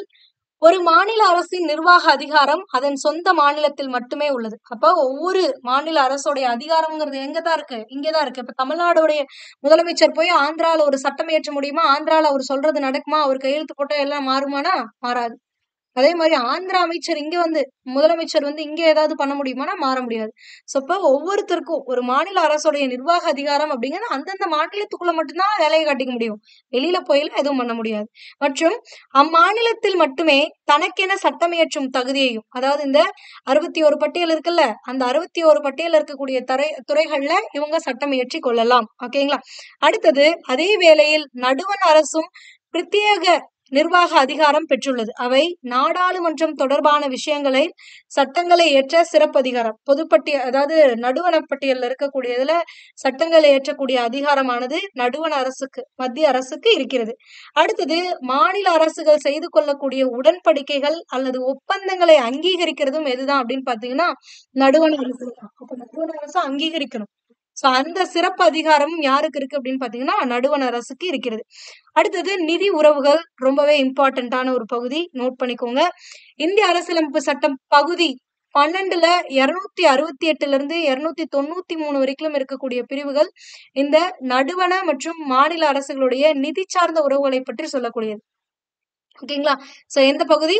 12வது பகுதி சட்டப்பிரிவு 268ல இருந்து 293 வரைக்கும் இருக்கக்கூடியது மத்திய மாநில நிதி உறவுகள் தொடர்பானது. ஓகேங்களா? சோ இதுல நடுவண மற்றும் மாநில அரசுகள் அரசியலமைப்பு சட்டத்தின் மூலம் பல வகையான வரிகளை விதிக்கும் அதிகாரங்களை பெற்றுள்ளது. அதாவது நடுவண அரசுக்கும் சரி, மாநில அரசுக்கும் ஒரு சில டாக்ஸை வந்து மக்கள் மேல இம்போஸ் பண்றதுக்கு, அது டைரக்டாவும் இருக்கலாம், இன்டைரக்டாவும் இருக்கலாம். அந்த டாக்ஸ் இம்போஸ் பண்றதுக்கான ரைட்ஸ் இருக்கு. ஓகேங்களா? சோ அப்ப அந்த டாக்ஸை இம்போஸ் பண்ணி அதை வசூலிச்சு அதை வச்சு கவர்மெண்ட் நடத்தக்கூடிய அதிகாரமும் அவங்களுக்கு இருக்கு. இதுல இந்த பகுதியானது ரொம்பவே இம்பார்ட்டன்டான ஒண்ணு. என்னன்னா சட்டப்பிரிவு 280. அது என்ன மேம் சட்டப்பிரிவு 280னா குடியரசுத் தலைவர் 5 ஆண்டுக்கு ஒரு முறை ஒரு நிதிக்குழுவை உருவாக்குவார். அந்த நிதிக்குழுவுடைய பரிந்துரையின் அடிப்படையில தான் நடுவண அரசால் சில வரிகள் விதிக்கப்பட்டு அந்த வரிகளானது வசூலிக்கப்பட்டு அந்த வசூலிக்கப்பட்ட அந்த பணம் இருக்கு பாருங்க, அத நடுவண அரசுக்கு எவ்வளவு பிரிச்சு கொடுக்கணும், மத்திய அரசுக்கு எவ்வளவு பிரிச்சு கொடுக்கணும்னு சொல்லக்கூடியது இந்த பினான்ஸ் கமிஷன் தான். சோ அப்ப இந்த பினான்ஸ் கமிஷனை யாரு நியமிக்கிறாங்க அப்படின்னா குடியரசுத் தலைவர் தான் நியமிக்கிறாரு. எந்த ஆர்டிக்கல் படி இதை நியமிக்கிறாங்க அப்படின்னா ஆர்டிக்கல் 280 படி நியமிக்கிறாங்க. இது ரொம்பவே இம்பார்ட்டன்ட். அப்போ ஒவ்வொரு பினான்ஸ் கமிஷனுக்கான அந்த லைஃப் ஸ்பேன் எவ்வளவு இயர்ஸ் அப்படின்னு பாத்தீங்கன்னா 5 வருஷம். அப்ப 5 வருஷத்துக்கு ஒரு முறை குடியரசுத் தலைவர் நிதிக்குழுவை உருவாக்குவார். அந்த நிதிக்குழுவுடைய பரிந்துரையின் அடிப்படையில தான் மத்திய அரசானது என்ன பண்ணும், சில வரிகளை விதிக்கும். விதிச்சு அது மூலியமா வரக்கூடிய அந்த பணத்தை அது அந்த கமிஷன் தான் என்ன பண்ணணும்னா ஸ்பிளிட் பண்ணி கொடுக்கும். இவங்களுக்கு இவ்வளவு, எங்களுக்கு இவ்வளவு அப்படின்னு சொல்லிட்டு. ஓகேங்களா? அடுத்தது இந்த கொஸ்டினும் வந்து ரொம்ப இம்பார்ட்டன்டான ஒண்ணு. நடுவண் மற்றும் மாநில அரசுகளின் உறவினை விசாரிக்க மறைந்த முன்னாள் பிரதமர் திருமதி இந்திரா காந்தி அவர்கள் 1983ஆம் ஆண்டு சர்க்காரியா குழுவினை நியமித்தார். இது கேட்பாங்க, சர்க்காரியா குழு எந்த ஆண்டு நியமிக்கப்பட்டது அப்படின்னா 1983. யாரால நியமிக்கப்பட்டதுன்னா அம்மையார் திருமதி இந்திரா காந்தி அவர்களால வந்து உருவாக்கப்பட்டது. ஓகேங்களா? அடுத்தது இந்த கமிட்டி என்ன பண்ணாங்க அப்படின்னா 247 பரிந்துரைகளை கொண்டு வந்து வைக்கிறாங்க மத்திய மாநில அரசுகளுக்கு நடுவுல இருக்கக்கூடிய அந்த உறவை பற்றி. சோ அந்த 247 பரிந்துரைகள்ல 180 பரிந்துரைகளை நிறைவேற்றுறாங்க அவங்க. ஓகேங்களா? இதே மாதிரி இது வந்து சென்ட்ரல் கவர்மெண்ட் பண்ணது. ஸ்டேட் கவர்மெண்ட், அதாவது நம்மளுடைய தமிழக அரசாங்கமும் என்ன பண்ணுச்சு அப்படின்னா ஒரு கமிட்டியை உருவாக்குச்சு. இதுவும் கிளியரா கேட்பாங்க, அதனால டிஃபரன்ஸோட நோட் பண்ணிக்கோங்க. சர்க்காரியா குழு அப்படிங்கிறது சென்ட்ரல்ல இந்த மத்திய மாநில அரசு உறவு குறித்து ஆராய்வதற்காக அமைக்கப்பட்ட ஒரு கமிட்டி. ஆனா அதே மாதிரி மத்திய மாநில உறவு குறித்து ஆராய்வதற்காக தமிழக அரசும் ஒரு கமிட்டியை உருவாக்குச்சு. அது எப்ப அப்படின்னு பாத்தீங்கன்னா 1969ல தமிழக அரசு வந்து டாக்டர் PV ராஜமன்னார் கமிட்டி அப்படிங்கறத ஒண்ணு உருவாக்குனாங்க. இதுவும் மத்திய மாநில அரசுகளுடைய உறவு குறித்து ஆராய்வதற்காக உருவாக்கப்பட்ட ஒரு குழு. ஓகேங்களா? ரெண்டுக்கும் டிஃபரன்ஸோட நோட் பண்ணிக்கோங்க. அடுத்து நம்ம பார்க்கக்கூடியது அப்படின்னு பாத்தீங்கன்னா இந்த அலுவலக மொழிகள் பத்தி சொல்லக்கூடிய சட்ட பகுதி எது அப்படின்னா 17 தான் வந்து இந்த அலுவலக மொழிகள் பத்தி சொல்லக்கூடியது. விதி 343ல இருந்து 351 வரைக்கும் இருக்கக்கூடிய இந்த சட்டப்பிரிவுகள் மொழிகளை பற்றி கூறக்கூடியது. அதாவது எப்படி இந்த 12ல 268ல இருந்து 293 நிதி உறவுகளை பத்தி சொல்லக்கூடியதோ அதே மாதிரி 343ல இருந்து 351 சட்டப்பகுதி 17 எதை பத்தி சொல்லக்கூடியது அப்படின்னா மொழிகளை பற்றி சொல்லக்கூடியது. சோ ஆரம்ப காலகட்டங்கள்ல அதாவது நம்மளுடைய கான்ஸ்டிடியூஷன் ஏற்றுக்கொள்ளப்பட்ட பொழுது நம்மளுடைய இந்தியாவுல இருக்கக்கூடிய அங்கீகரிக்கப்பட்ட மொழிகள் அப்படின்னா 14 மொழிகள் தான். சோ இந்த மொழிகள் குறித்து எந்த அட்டவணை சொல்லுதுன்னு கேட்பாங்க. 8வது அட்டவணை. 7வது அட்டவணை மத்திய மாநில உறவுகளை பற்றி சொல்லக்கூடியது. ஆனா மொழிகளை பற்றி சொல்லக்கூடிய அட்டவணை இது தெளிவா கேட்பாங்க. 8வது அட்டவணைங்கிறத நோட் பண்ணிக்கோங்க. இன்றைய காலகட்டத்தின் தற்போது எத்தனை மொழிகள் அங்கீகரிக்கப்பட்ட மொழிகளாக இருக்கிறது அப்படின்னா 22 மொழிகள் இருக்கிறது. இதுலயும் செம்மொழி அப்படிங்கிற ஒரு வகைப்பாடை கொண்டு வராங்க. எந்த ஆண்டுனா 2004ஆம் ஆண்டு இந்த செம்மொழி அப்படிங்கிற ஒரு புதிய வகைப்பாட்டினை ஏற்படுத்துறாங்க. சோ அதன் மூலியமா 6 மொழிகளை வந்து இந்தியாவுல செம்மொழி அப்படிங்கிற தகுதி பெற்றிருக்கு. அதுல முதல்ல தகுதி பெறது எது அப்படின்னு பாத்தீங்கன்னா நம்மளுடைய தமிழ் மொழி 2004ல செம்மொழி அப்படிங்கிற தகுதியை பெற்றது. அதுக்கு அடுத்தது 2005ஆம் ஆண்டு சமஸ்கிருதம், அதுக்கு அடுத்த வருஷமே. அதுக்கு அடுத்தது 2008ல தெலுங்கு, 2008ல கன்னடம், அடுத்தது 2013ல மலையாளம், 2014ல ஒடியா. மொத்தம் 6 மொழிகளானது இந்த செம்மொழி பட்டியல்ல இடம் பெற்றிருக்கு. இது இந்த இயரோட கேட்பாங்க, நோட் பண்ணிக்கோங்க. 2004 தமிழ், 5 சான்ஸ்கிரிட், 8 கன்னடா அண்ட் தெலுங்கு, அடுத்தது 13ல மலையாளம், அதுக்கப்புறம் தான் ஒடிசா. ஓகேங்களா? அடுத்து பார்க்கக்கூடியது அப்படின்னு பாத்தீங்கன்னா இந்த அவசர கால ஏற்பாடுகள். இது என்ன அப்படிங்கறது ஒரு ஜஸ்ட் தெரிஞ்சுக்கிட்டா போதும். இந்த தேசிய அவசர நிலை இத பத்தி சொல்லக்கூடிய சட்டப்பிரிவு ஆர்டிகல் 352 அப்படின்னு சொல்லுவாங்க. சட்டப்பிரிவு 352. இது எப்ப ஒரு குடியரசுத் தலைவர் வந்து ஒரு நாட்டுல அறிமுகப்படுத்துவார், அறிவிப்பார் அப்படின்னு பாத்தீங்கன்னா ஒரு போர் நடக்கும்போது இல்லைன்னா வெளிநாட்டினர் ஆக்கிரமிப்பு பண்றாங்க, இந்திய பகுதிகளில் வெளிநாட்டினர் வந்து ஆக்கிரமிப்பு பண்றாங்க அப்படிங்கிற பொழுதோ, இல்ல ஆயுதமேந்திய கிளர்ச்சி நடக்கும் பொழுதோ, அல்லது உடனடி ஆபத்து அல்லது அச்சுறுத்தல் காரணமாக இந்தியாவின் பாதுகாப்பிற்கு அச்சுறுத்தல் ஏற்பட்டால் குடியரசுத் தலைவர் என்ன பண்ணுவார்னா 352 கீழே அவசர நிலையை பிறப்பிப்பார். சோ இந்த அவசர நிலையுமே 2ஆ பிரிக்கிறாங்க. என்ன அப்படின்னு பார்த்தா வெளிப்புற அவசர நிலை, உள்நாட்டு அவசர நிலை அப்படின்னு சொல்லி 2ஆக பிரிக்கிறார்கள். இதுல போர் அல்லது வெளிநாட்டினர் ஆக்கிரமிப்பு காரணமாக அந்த அவசர நிலை அறிவிக்கப்பட்டிருந்துச்சுன்னா அது வெளிப்புற அவசர நிலைன்னு சொல்லுவாங்க. அதாவது அவுட் சைட்ல இருந்து ஒருத்தர் நம்மளை தாக்க வரானா அது வெளிப்புற அவசர நிலை. அப்ப நம்ம வந்து இம்போஸ் பண்றோம் அப்படின்னா அது வெளிப்புற அவசர நிலை. அதுவே நம்ம நாட்டுக்குள்ளேயே ஏதாவது நடக்குது அப்படின்னா அது வந்து உள்நாட்டு அவசர நிலை பிறப்பிப்பாங்க. அப்ப ஆயுதமேந்திய கிளர்ச்சி நம்ம நாட்டுக்குள்ளேயே நடக்குது அப்படிங்கும் பொழுது உள்நாட்டு அவசர நிலை பிறப்பிக்கப்படுது. சோ இந்த மாதிரி அவசர நிலையானது இந்தியாவுல இதுக்கு முன்னாடி பிறப்பிச்சிருக்காங்களா, அறிமுகப்படுத்திருக்காங்களா அப்படின்னு பாத்தீங்கன்னா அறிவிச்சிருக்காங்க. 1962ல ஒரு வாட்டி அறிவிச்சிருக்காங்க. 1971ல தேசிய அவசர நிலை அறிவிக்கப்பட்டிருக்கு. 1975லயும் அறிவிக்கப்பட்டிருக்கு. இந்த 3மே வந்து ரொம்ப இம்பார்ட்டன்ட். இது ரிலேட்டடா உங்களுக்கு புக் பேக்குமே கேட்டிருப்பாங்க அண்ட் இது ரிலேட்டடா உங்களுக்கு ப்ரீவியஸ் இயர்லயுமே வந்திருக்கு. ஓகேங்களா? அடுத்து பாத்தீங்க அப்படின்னா மாநில அவசர நிலை. அது என்ன மாநில அவசர நிலை அப்படின்னா சட்டப்பிரிவு 356 இதை பற்றி சொல்லக்கூடியது. இதுல ஒரு மாநிலத்துல மாநில அரசால கட்டுப்படுத்த முடியாத சூழல் ஏற்படும் பொழுது அரசியலமைப்பின் விதிகளுக்கு ஏற்ப ஆளுநர் அறிக்கை அளிக்கும் பொழுது குடியரசுத் தலைவர் அரசியலமைப்பு சட்டப்பிரிவு 356 கீழ் அவசர நிலையை அறிவிக்கலாம். அதாவது ஒரு மாநிலத்துல கவர்மெண்ட் சரியா இல்ல, இங்க வந்து நிலை வந்து தவறாக இருக்கிறது, கட்டுப்படுத்த முடியாத அளவுக்கு இருக்கு அப்படின்னு சொல்லி ஆளுநர் வந்து ஒரு அறிக்கை வெளியிடுறாரு குடியரசுத் தலைவருக்கு அப்படின்னா அப்ப குடியரசுத் தலைவர் இந்த ஆர்டிகல் 356 படி என்ன பண்ணுவாருன்னா எமர்ஜென்சி அனௌன்ஸ் பண்ணுவார். ஓகேங்களா?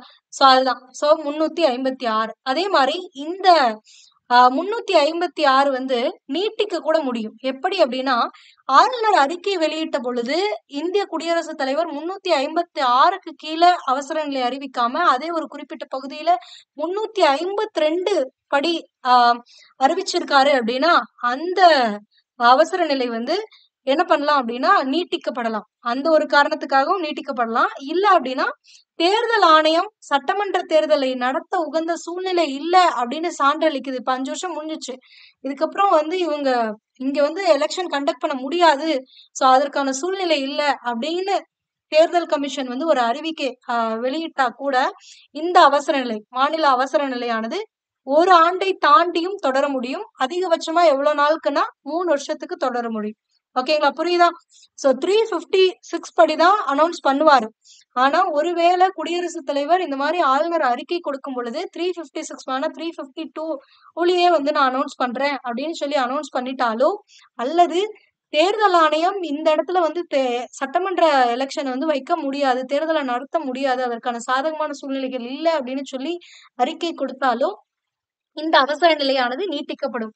ஓராண்டு வரைக்கும் நீட்டிக்கப்படலாம். இல்லைன்னா ஓராண்டை தாண்டி கூட கிட்டத்தட்ட 3 வருஷம் வரைக்கும் மேக்ஸிமம் வந்து 3 வருஷம் வரைக்கும் நீட்டிக்கப்படலாம். ஓகேங்களா? அப்போ இந்த மாதிரியான மாநில அவசர நிலை பிறப்பிக்கப்பட்டிருக்கா அப்படின்னா பிறப்பிக்கப்பட்டிருக்கு. எப்ப அப்படின்னா 1951லயே பஞ்சாப் மாநிலத்தின் குடியரசுத் தலைவர் ஆட்சி நடைமுறைப்படுத்தப்பட்டது. பஞ்சாப் மாநிலத்தில். ஓகேங்களா? அடுத்தது நிதி சார்ந்த அவசர நிலை. இது பற்றி சொல்லக்கூடியது எதுன்னு பாத்தீங்கன்னா இந்த ஆர்டிக்கல் 360 சட்டப்பிரிவு 360 அண்ட் இதுல இன்னொரு விஷயம் சொல்ல மறந்துட்டேன். என்னன்னு பாத்தீங்கன்னா இந்த சட்டப்பிரிவு 356 தேவையில்லாத பகுதி அப்படின்னு சொல்லி பி.ஆர். அம்பேத்கர் அவர்கள் குறிப்பிட்டிருப்பாங்க. இதற்கு பின்னாடி பல அரசியல் காரணங்கள் இருக்கு. ஏன்னா ஒரு மத்திய அரசு நினைச்சுச்சு, இல்ல ஒரு ஆளுநர் நினைச்சாரு அப்படின்னா ஒரு மாநிலத்துடைய அரசினை முடிவுக்கு கொண்டு வரக்கூடிய, அதாவது அவசர நிலை பிரகடிச்சு ஒரு குடியரசுத் தலைவருடைய ஆட்சியை கொண்டு வந்துட முடியும் அப்படிங்கிற ஒரு கருத்து இருந்துச்சு. சோ அதனால அது என்ன சொன்னாருன்னா இது வந்து ஒரு தேவையில்லாத ஒரு கான்செப்ட் அப்படின்னு சொல்லி இத சொல்லியிருக்காரு. ஓகேங்களா? அடுத்தது இந்த நிதி சார்ந்த அவசர நிலை சட்டப்பிரிவு 360 நிதி நிலைத்தன்மை இந்தியாவின் கடன் தன்மை இந்தியாவின் பகுதிகள் ஆபத்தில் இருந்தால், அதாவது இந்தியாவுடைய கடன் தன்மை மற்றும் இந்தியாவினுடைய ஏதாவது ஒரு குறிப்பிட்ட பகுதி ஆபத்துல இருக்கு, நிதி சார்ந்த ப்ராப்ளத்துல இருக்கு அப்படிங்கும் பொழுது அரசியலமைப்பு சட்டப்பிரிவு 360 கீழ் குடியரசுத் தலைவர் நிதி சார்ந்த அவசர நிலையை பிறப்பிக்கலாம். இந்த வகையான அவசர நிலை ஒருவேளை நடைமுறைக்கு வருது அப்படின்னா அந்த காலகட்டத்துல, அதாவது இதை பிறப்பிக்கும் பொழுது யார் யாரெல்லாம் சென்ட்ரல் கவர்மெண்ட்லயோ அல்லது ஸ்டேட் கவர்மெண்ட்லயோ ஒர்க் பண்றாங்களோ, central government employees and state government employees இவங்க 2 பேருமே எந்த வகுப்பினரா இருந்தாலும் சரி, அதாவது ஸ்கெடியூல்டு காஸ்ட்ல இருந்தாலும் சரி, ஆர் ஜெனரல் கேட்டகரியில போய் உள்ள போனவங்களா இருந்தாலும் சரி, ஆர் ஏதாவது ஒரு கம்யூனிட்டி ரிசர்வ்ல போயிருந்தாலும் சரி, எந்த கேட்டகரியா இருந்தாலும் சரி, எந்த ரிலீஜியனா இருந்தாலும் சரி, அவர்களுடைய ஊதியம், அவர்களுக்கு வரக்கூடிய அந்த இன்சென்டிவ்ஸ், படிகள் மற்றும் உச்சநீதிமன்ற, உயர்நீதிமன்ற நீதிபதிகள் உட்பட அனைவரது ஊதியமும் குடியரசுத் தலைவருடைய ஒரு ஆணையின் மூலமாக குறைக்கப்படும். அவங்க வாங்கிட்டு இருக்கக்கூடிய அந்த சம்பளத்தை என்ன பண்ணிடுவாங்கன்னா குறைச்சிருவாங்க. குறைச்சு அந்த நிதியை பயன்படுத்த ஆரம்பிச்சிருவாங்க. ஓகேங்களா? சோ இதான் இந்த மாதிரியான ஒரு நிதி சார்ந்த அவசர நிலை இதுவரைக்கும் இந்தியாவுல பிறப்பிக்கப்படல. ஒருவேளை ஃபியூச்சர்ல வரலாம். ஏன்னா அந்த மாதிரிதான் போயிட்டு இருக்கு. ஏன்னா கடன் நிறைய வாங்குறாங்க ஒவ்வொரு ஸ்டேட்லயும். ஓகேவா? சோ இதுதான். அப்ப தேசிய அவசர நிலை 352 அதுல இருந்து ஒரு 4 கூட்டினீங்கன்னா 356 அதுல இருந்து ஒரு 4 கூட்டினீங்கன்னா 360 அவ்வளவுதான். ஓகேங்களா? அடுத்து கடைசியா நம்ம பார்க்கக்கூடியது எது அப்படின்னு பாத்தீங்கன்னா இந்த அரசியலமைப்பு சட்ட திருத்தம். அரசியலமைப்பு சட்ட திருத்தத்தை இங்கிலீஷ்ல என்னன்னு சொல்லுவாங்கன்னா அமெண்ட்மெண்ட் அப்படின்னு சொல்லுவாங்க. அப்ப இந்த அமெண்ட்மெண்ட் அப்படிங்கிற சொல்லுக்கு என்ன பொருள் அப்படின்னா மேம்படுத்துதல் அல்லது சிறு மாறுதல் அப்படின்னு சொல்லுவாங்க. அதாவது முன்னாடி இருக்கக்கூடிய சட்டத்தை இப்ப இருக்கக்கூடிய காலகட்டத்திற்கு ஏற்ப மாற்றுதல். இல்லைன்னா ஏதாவது ஒரு சின்ன சேஞ்ச் மட்டும் கொண்டு வருது. சோ அதான் என்பதை குறிப்பிடுகிறது. இந்த அரசியலமைப்பு சட்ட திருத்தம் எங்க குறிப்பிட்டிருக்காங்க அப்படின்னு பாத்தீங்கன்னா பகுதி 20ல 368வது சட்டப்பிரிவுல அரசியலமைப்பு சட்ட திருத்தம் செய்வதில் பின்பற்றக்கூடிய முறைகள் மற்றும் திருத்தம் செய்வதில் நாடாளுமன்றத்திற்கான அதிகாரங்களை பற்றி தெரிவிக்கிறது. இது கேட்பாங்க. அரசியலமைப்பு சட்ட திருத்தம் பற்றி கூறக்கூடிய சட்டப்பிரிவு எதுன்னு 368 பகுதி 20. ஓகேங்களா? சோ இதுல அரசியலமைப்பு சட்ட திருத்தம் செய்வதில் பின்பற்றக்கூடிய வழிமுறைகள் அப்படின்னா என்னன்னா நாடாளுமன்றத்தின் இரு அவைகளிலும் அரசியலமைப்பு சட்ட திருத்த மசோதா அறிமுகப்படுத்த வேண்டும். அப்ப ஒரு சட்டம் ஆல்ரெடி இருக்கிறத கொஞ்சம் திருத்தணும் அப்படின்னீங்கன்னா நாடாளுமன்றத்தில் இருக்கக்கூடிய மக்களவை, மாநிலங்களவை 2 அவையிலுமே அந்த சட்ட திருத்த மசோதாவை அறிமுகப்படுத்தணும். அதே மாதிரி நாடாளுமன்றத்தின் ஒவ்வொரு அவையிலும் அவையின் ஒட்டுமொத்த உறுப்பினர்கள்ல பெரும்பான்மையான உறுப்பினர்கள் மற்றும் அவைக்கு வந்து வாக்களித்தவர்கள்ல 3/2 பங்குக்கு குறையாமல் மசோதாவிற்கு ஆதரவாக வாக்களித்தால் மட்டுமே குடியரசுத் தலைவரின் ஒப்புதலுக்கு அனுப்ப வேண்டும். சோ அப்படி 2 அவையிலையும் அந்த பில்ல வந்து பாஸ் பண்றாங்க. அந்த சட்டத்திருத்த மசோதாவை பாஸ் பண்ணும் பொழுது அந்த அவையில பெரும்பான்மை உறுப்பினர்கள் மற்றும் அவைக்கு வந்து வாக்களிக்கிறவங்கல 2/3 இருக்கணும். அதாவது 66% வந்து 66% மேல இருக்கவங்க வந்தவங்கள 66% மேல அந்த மசோதாக்கு ஆதரவு தெரிவிச்சா மட்டும்தான் அந்த மசோதா சட்டமன்றத்துல அதாவது பாராளுமன்றத்துல இயற்றப்பட்டு அது பின்னாடி குடியரசுத் தலைவர் ஒப்புதலுக்காக அனுப்ப முடியும் அப்படின்றாங்க. ஓகேங்களா? அடுத்தது குடியரசுத் தலைவர் ஒப்புதல் அளித்த பின்பு அந்த மசோதா திருத்தப்பட்ட சொற்களோடு அரசியலமைப்பில் ஏற்றுக்கொள்ளப்படும். நம்மளுடைய கான்ஸ்டிடியூஷன்ல அதை மாத்திருவாங்க. நாடாளுமன்றத்தில் மட்டுமே அரசியலமைப்பு சட்ட திருத்தத்தை கொண்டு வர முடியும். இது ரொம்ப இம்பார்ட்டன்ட். இந்த அமெண்ட்மெண்ட் அப்படிங்கிற ஒரு விஷயம் சென்ட்ரல் கவர்மெண்ட் மட்டுமே அந்த நாடாளுமன்றத்துல தான் பண்ண முடியுமே தவிர நம்முடைய ஸ்டேட் கவர்மெண்ட்ல ஸ்டேட் லெஜிஸ்லேட்டிவ்ல பண்ண முடியாது. ஓகேங்களா? இது மாநில அரசு மாநில சட்டமன்றத்தால் அரசியலமைப்பில் எந்த ஒரு சட்ட திருத்தத்தையும் கொண்டு வர முடியாது. ஓகேங்களா? அதுக்கு அடுத்தது அரசியலமைப்பு சட்ட திருத்தத்துடைய வகைகள் அப்படின்னு பார்க்கும் பொழுது 3 வகைகள் இருக்கு. அதாவது இந்த 368 சட்டப்பிரிவின்படி அரசியலமைப்பை எப்படியெல்லாம் திருத்தலாம் அப்படின்னா 3 வகைகள்ல திருத்தலாம். ஒன்று நாடாளுமன்றத்துடைய சாதாரண அறுதி பெரும்பான்மை. அது என்ன சாதாரண அறுதி பெரும்பான்மை அப்படின்னு பாத்தீங்கன்னா நாடாளுமன்றத்துல இருக்கக்கூடிய மொத்த உறுப்பினர்கள்ல 50% உறுப்பினர்களாவது அந்த மசோதா அறிமுகப்படுத்தும் பொழுது வந்து வாக்களிச்சிருக்கணும். ஓகேங்களா? அப்ப 50% மெம்பர்ஸ் வந்து பிரசன்ட் ஆகி அதுக்கப்புறம் அதுல 2/3 வந்து அந்த இதுக்கு வந்து வாக்களிச்சாங்க அப்படின்னா அந்த சட்ட திருத்தமானது ஏற்றுக்கொள்ளப்படும். ஓகேங்களா? அதான் சாதாரண அறுதி பெரும்பான்மைன்னு சொல்லக்கூடியது. அதுவே நாடாளுமன்றத்தின் சிறப்பு அறுதி பெரும்பான்மை அப்படின்னா என்னன்னா வந்தது 2/3க்கு மேல இருக்கிறவங்க வரணும். அப்போ ஒரு 500 பேர் இருக்காங்க அப்படின்னா அதுல 500ல 66.66% மேல பிரசன்ட் ஆயிருக்கணும். சோ ஒரு 66% மேல உறுப்பினர்கள் பிரசன்ட் ஆயிருந்தா மட்டும்தான். அப்படி பிரசன்ட் ஆகி அதுல வந்தவங்கல ஒரு 2/3 ஆஃப் உறுப்பினர்கள் வந்து அந்த வாக்குக்கு ஆதரவாக 2/3க்கு மேல இருக்கவங்க மேல அந்த மசோதாக்கு வாக்களிச்சா மட்டும்தான் அது நிறைவேறும். அந்த மாதிரி நிறைவேறக்கூடியதுதான் வந்து சிறப்பு அறுதி பெரும்பான்மை அப்படின்னு சொல்றாங்க. ஏன்னா ஒவ்வொரு திருத்தத்திலையும் ஒவ்வொரு துறையிலையும் திருத்தம் மேற்கொள்ளும் பொழுது அந்த துறையை பொறுத்து இது சாதாரண அறுதி பெரும்பான்மையில திருத்தலாமா இல்ல சிறப்பு அறுதி பெரும்பான்மையில தான் திருத்தணுமாங்கிறதுலாம் இருக்கு. இஷ்டத்துக்கு ஏதாவது ஒண்ணுல திருத்திட்டுலாம் போயிட முடியாது. ஒரு பர்டிகுலர் டிபார்ட்மெண்ட்ல இல்ல பர்டிகுலர் ரூல்ல நீங்க திருத்துறீங்க அப்படிங்கும் பொழுது அது எது மூலமா திருத்தணும் அப்படிங்கிறதுமே வந்து டீட்டெயில்ஸ் இருக்கு. அடுத்தது என்ன அப்படின்னு பாத்தீங்கன்னா 3வதாக இந்த சிறப்பு அறுதி பெரும்பான்மை மட்டும் இல்லாம பாதிக்கு மேற்பட்ட அதாவது அந்த மத்திய அரசுக்கு கீழே இருக்கக்கூடிய அந்த மாநிலங்கள்ல பாதிக்கும் மேற்பட்ட மாநிலங்களுடைய சட்டமன்றங்களுடைய ஒப்புதலோட திருத்தக்கூடியதுதான் இந்த 3வது வகை. அப்போ ஒண்ணு சாதாரண அறுதி பெரும்பான்மை, 2வது சிறப்பு அறுதி பெரும்பான்மை, 3வது சிறப்பு அறுதி பெரும்பான்மை பிளஸ் பாதிக்கு மேற்பட்ட மாநிலங்களின் சட்டமன்ற ஒப்புதல். இந்த 3 வகையில தான் இந்த அரசியலமைப்பை திருத்த முடியும். ஓகேங்களா? அடுத்தது இந்த 42வது சட்ட திருத்தத்தை வந்து என்னன்னு சொல்லுவாங்கன்னா சிறு அரசியலமைப்புன்னு சொல்லுவாங்க. இதுவும் டைரக்ட் கொஸ்டினா இதுக்கு முன்னாடி கேட்டிருக்காங்க. அடுத்தது அரசியலமைப்பு சீர்திருத்த குழுக்கள். இங்க 2 குழுக்களை பத்தி சொல்லியிருக்காங்க. ஒண்ணு 2000 ஆண்டு அரசியலமைப்பு செயல்பாடு குறித்து ஆராய்வதற்காக இந்திய அரசு வந்து எம்என் வெங்கடாசல்யா தலைமையிலான ஒரு தேசிய சீராய்வு ஆணையத்தை அமைச்சது. இது வந்து 2002ல. ஓகேங்களா? அதுக்கு அடுத்தது 2007ல முன்னாள் தலைமை நீதிபதியா இருந்த உச்ச நீதிமன்றத்துடைய முன்னாள் தலைமை நீதிபதியா இருந்த எம் பூஞ்சி தலைமையில 3 பேர் கொண்ட ஒரு ஆணையத்தையும் இந்த மாதிரி அரசியலமைப்புடைய செயல்பாடு குறித்து ஆய்வு செய்வதற்காக அமைக்கப்பட்டது. ஓகேங்களா? இது ரொம்பவே இம்பார்ட்டன்ட். இந்த சீர்திருத்த குழுக்கள்னு கேட்கலாம். சோ 2000ல எம்என் வெங்கடாசல்யா, 2007ல எம் பூஞ்சி தலைமையில அமைக்கப்பட்டிருக்கக்கூடியது. இதுல இன்னொரு விஷயம் இங்க கொடுத்திருப்பாங்க. பாட சுருக்கம். எப்பவுமே இந்த பாட சுருக்கத்தை சேர்த்து படிங்க. இதுல மெயினா ஹிஸ்டரியில பாட சுருக்கம் சேர்த்து படிங்க. ஏன்னா உங்களுக்கு கொஸ்டின்ஸ் வந்து இப்போ குப்தாஸ்ல எல்லாம் வந்துட்டு கொஸ்டின் உள்ள பாயிண்ட் இருக்காது. ஆனா வந்து இந்த பாட சுருக்கத்துல கொடுத்து வச்சிருப்பாங்க. சோ அதனால இதை தெளிவா பாத்துக்கோங்க. ஓகேங்களா? 1946ல தான் அமைச்சரவை தூதுக்குழு வந்து இங்க வருது. அமைச்சரவை திட்டக்குழுவானது அரசியல் நிர்ணய சபையால இந்திய அரசியலமைப்பு சட்டம் உருவாக்கப்படணும் அப்படின்னு சொல்லி வந்து சொல்லிட்டு போறாங்க. சோ அது எப்போ சொன்னாங்க அப்படின்னு பாத்தீங்கன்னா 16 மே 1946ஆம் ஆண்டு அறிக்கை அளிக்கிறாங்க. இந்த மாதிரி உங்களுக்குன்னு ஒரு அரசியலமைப்பு சட்டம் உருவாக்கப்படணும் அப்படின்னு சொல்லிட்டு. ஓகேங்களா? அடுத்தது இந்தியா ஒரு இறையாண்மை மிக்க சமதர்ம சமய சார்பற்ற ஜனநாயக குடியரசு அப்படின்னு முகவரியில குறிப்பிடப்பட்டிருக்கும். ஓகேங்களா? இதுல இந்த சமதர்மம் சமய சார்பற்ற இந்த 2 வார்த்தை வந்து இந்த சீக்வன்ஸ்ல வரதுல இந்த 2 வார்த்தை வந்து பின்னால சேர்க்கப்பட்டுச்சு. ஓகேங்களா? சோ முன்னாடி நம்மளுடைய கான்ஸ்டிடியூஷன் 1949 நவம்பர் 26 அன்னைக்கு அக்செப்ட் பண்ண அன்னைக்கு இந்த வார்த்தைகள் நம்மளுடைய முகவரையில பிரியாம்பிள்ல இல்ல. அதுக்கப்புறம் தான் 1976ல தான் வந்துட்டு இது ஆட் ஆனாச்சு. ஓகேங்களா? அடுத்தது சிட்டிசன் அப்படிங்கிறது சிவிஸ் அப்படிங்கிற லத்தீன் சொல்ல இருந்து பெறப்பட்டது. இந்த சிவிஸ் அப்படின்னா நகர அரசில் வசிப்பவர் அப்படின்னு பொருள். Article 32 doctor B.R. அம்பேத்கர் அவர்கள் அரசியலமைப்பின் இதயம் மற்றும் ஆன்மா அப்படின்னு குறிப்பிட்டிருக்காரு.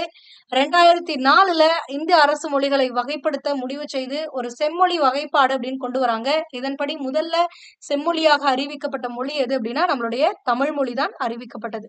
ஓகேங்களா? அடுத்தது இந்த பகுதியும் சேர்த்து படிச்சுக்கோங்க. கலைச்சொற்கள் எதற்காக படிக்கணும் அப்படிங்கறதையும் சொல்லிடுறேன். தமிழ் பகுதியில உங்களுக்கு சட்டம் தொடர்பான கலைச்சொற்கள் அப்படின்னு சொல்லி உங்களுடைய நியூ சிலபஸ்ல கொடுத்திருக்காங்க. சோ அதனால இதையும் சேர்த்து படிச்சுக்கோங்க. ஏன்னா 2025 நியூ சிலபஸ் படி, அதாவது 2024 டிசம்பர்ல சேஞ்ச் பண்ணாங்க. சோ இதுக்கு அடுத்து வரக்கூடிய ஆண்டுகள்ல தமிழ் பகுதியில வந்து பகுதி ஆ மற்றும் ஈங்கிறது கிடையாது அப்படின்னு சொல்லி மாற்றுதலை வந்து கொடுத்திருந்தாங்க. அதாவது இலக்கிய உரைநடை பகுதிகளில் ஒரு 95% நீக்கிவிட்டு ஒரு 5% மட்டும் வச்சுக்கிட்டாங்க. மீதி எல்லாமே இலக்கண பகுதிகள் தான். அந்த இலக்கண பகுதிகளில் இந்த கலைச்சொற்கள் அப்படிங்கிறது ரொம்ப முக்கியமான ஒன்று. அதனால இதை நோட் பண்ணிக்கோங்க. முகவுரை அப்படின்னா பிரியாம்பிள். அடுத்தது சமய சார்பற்ற அரசு அப்படின்னா செக்யூலர் ஸ்டேட். பாகுபாடு அப்படின்னா டிஸ்கிரிமினேஷன். நீதி பேராணை அப்படின்னா ரிட்டு. அடுத்தது இறையாண்மை அப்படின்னா சாவர்ஜினிட்டி. அடுத்தது பாரம்பரியம் ஹெரிட்டேஜ். தன்னாட்சி அப்படின்னா ஆட்டோனமி. பிரகடனம் அப்படின்னா ப்ரோக்ளமேஷன். ஓகேங்களா? அடுத்தது புக் பேக் கொஸ்டின்ஸ். ஃபர்ஸ்ட் என்ன கொடுத்திருக்காங்க? சரியான விடையை தேர்ந்தெடுக்கும். கீழ்காணும் வரிசையில் முகூரை பற்றி சரியான தொடர் எது அப்படின்னு கேட்கிறாங்க. இறையாண்மை மிக்க சமதர்ம சமய சார்பற்ற ஜனநாயக குடியரசு. ஓகேங்களா? அப்ப ஆப்ஷன் இ தான் வந்து சரியானது. அடுத்தது இந்திய அரசியலமைப்பின் முகவுரை எத்தனை முறை திருத்தப்பட்டிருக்கு அப்படின்னா ஒரே ஒரு முறை திருத்தப்பட்டது. 1976ல சிறிய அரசியலமைப்புன்னு சொல்லக்கூடிய இந்த 42 அமெண்ட்மெண்ட் படி திருத்தப்பட்டது. ஒரு வெளிநாட்டவர் கீழ்காணும் எதன் மூலம் இந்திய குடியுரிமை பெற முடியும் அப்படின்னா இயல்புரிமை மூலமாகத்தான் பெற முடியும். ஓகேங்களா? அடுத்தது மாறுபட்ட ஒன்றை கண்டுபிடி. மாறுபட்ட ஒன்று அப்படின்னா இங்க சமத்துவ உரிமை கொடுத்திருக்காங்க, சுரண்டலுக்கு எதிரான உரிமை கொடுத்திருக்காங்க, கல்வி மற்றும் கலாச்சார உரிமை கொடுத்திருக்காங்க. இந்த மூன்றுமே அடிப்படை உரிமை. சொத்துரிமை அப்படிங்கிறது ஒரு அடிப்படை உரிமை கிடையாது. இது நீக்கப்பட்டுருச்சு. ஓகேங்களா? அடுத்தது கீழ்காண்பனவற்றுள் ஒன்று அடிப்படை உரிமையை பயன்படுத்துவதற்கு உதாரணம் அல்ல அப்படின்றாங்க. அடிப்படை உரிமை கர்நாடகாவிலிருந்து கேரள பண்ணைகளில் வேலையாட்கள் பணி செய்தல் அப்படின்றாங்க. இது வந்து ஆர்டிகல் 19 படி நம்ம என்ன பண்ணலாம்? எங்க வேணாலும் எந்த தொழில் வேணாலும் நம்ம செய்யலாம். இந்தியாவுல எந்த பிளேஸ்க்கு வேணாலும் போய் வசிக்கலாம். அது மட்டும் இல்லாமல் எந்த தொழில் வேணாலும் நம்ம செஞ்சுக்கலாம். அடுத்தது கிறிஸ்துவ சமயக்குழு தொடர்ச்சியாக பள்ளிகளை அமைத்தல் அப்படின்றாங்க. கிறிஸ்துவ சமயக்குழு தொடர்ச்சியாக பள்ளிகளை அமைத்தல் அப்படின்னா ஒரு தனிப்பட்ட நபர் வந்து அவங்களுடைய இது சேர்ந்த நிறுவனங்களை நிர்வகித்து அதனை செயல்படுத்தக்கூடிய உரிமை கொடுத்திருக்காங்க. இதுபடி ஆர்டிகல் 26 படி அவங்களோட இதுபடி கொடுத்திருக்காங்க. அதே மாதிரி சிறுபான்மை கல்வி நிறுவனங்களை நிர்வகிக்கக்கூடிய உரிமை ஆர்டிகல் 30 படி கொடுத்திருக்காங்க. அப்ப இதுவும் அடிப்படை உரிமைகள்ல ஒன்றாகத்தான் இருக்கிறது. ஓகேங்களா? அதுக்கடுத்து பாத்தீங்கன்னா ஆண் பெண் இருபாலருக்கும் அரசு பணிகள்ல சம ஊதியம் கொடுக்கணும் அப்படிங்கிறதும் அடிப்படை உரிமையில ஒன்று. பெற்றோர்களின் பூர்வீக சொத்துக்கள் அவர்களது பிள்ளைகளுக்கு செல்லுதல் அப்படிங்கிறது அடிப்படை உரிமை கிடையாது. ஏன்னா சொத்துரிமையை அடிப்படை உரிமைகள்ல இருந்து நீக்கப்பட்டுருச்சு. அதனால இது அடிப்படை உரிமைக்கு வராது. ஓகேங்களா? அடுத்தது பின்வருவனவற்றுள் எந்த உரிமை டாக்டர் B.R. அம்பேத்கர் அவர்களால் இந்திய அரசியலமைப்பின் இதயம் மற்றும் ஆன்மா அப்படின்னு சொல்லப்பட்டதுன்னா அரசியலமைப்புக்கு உட்பட்டு தீர்வு காணும் உரிமை.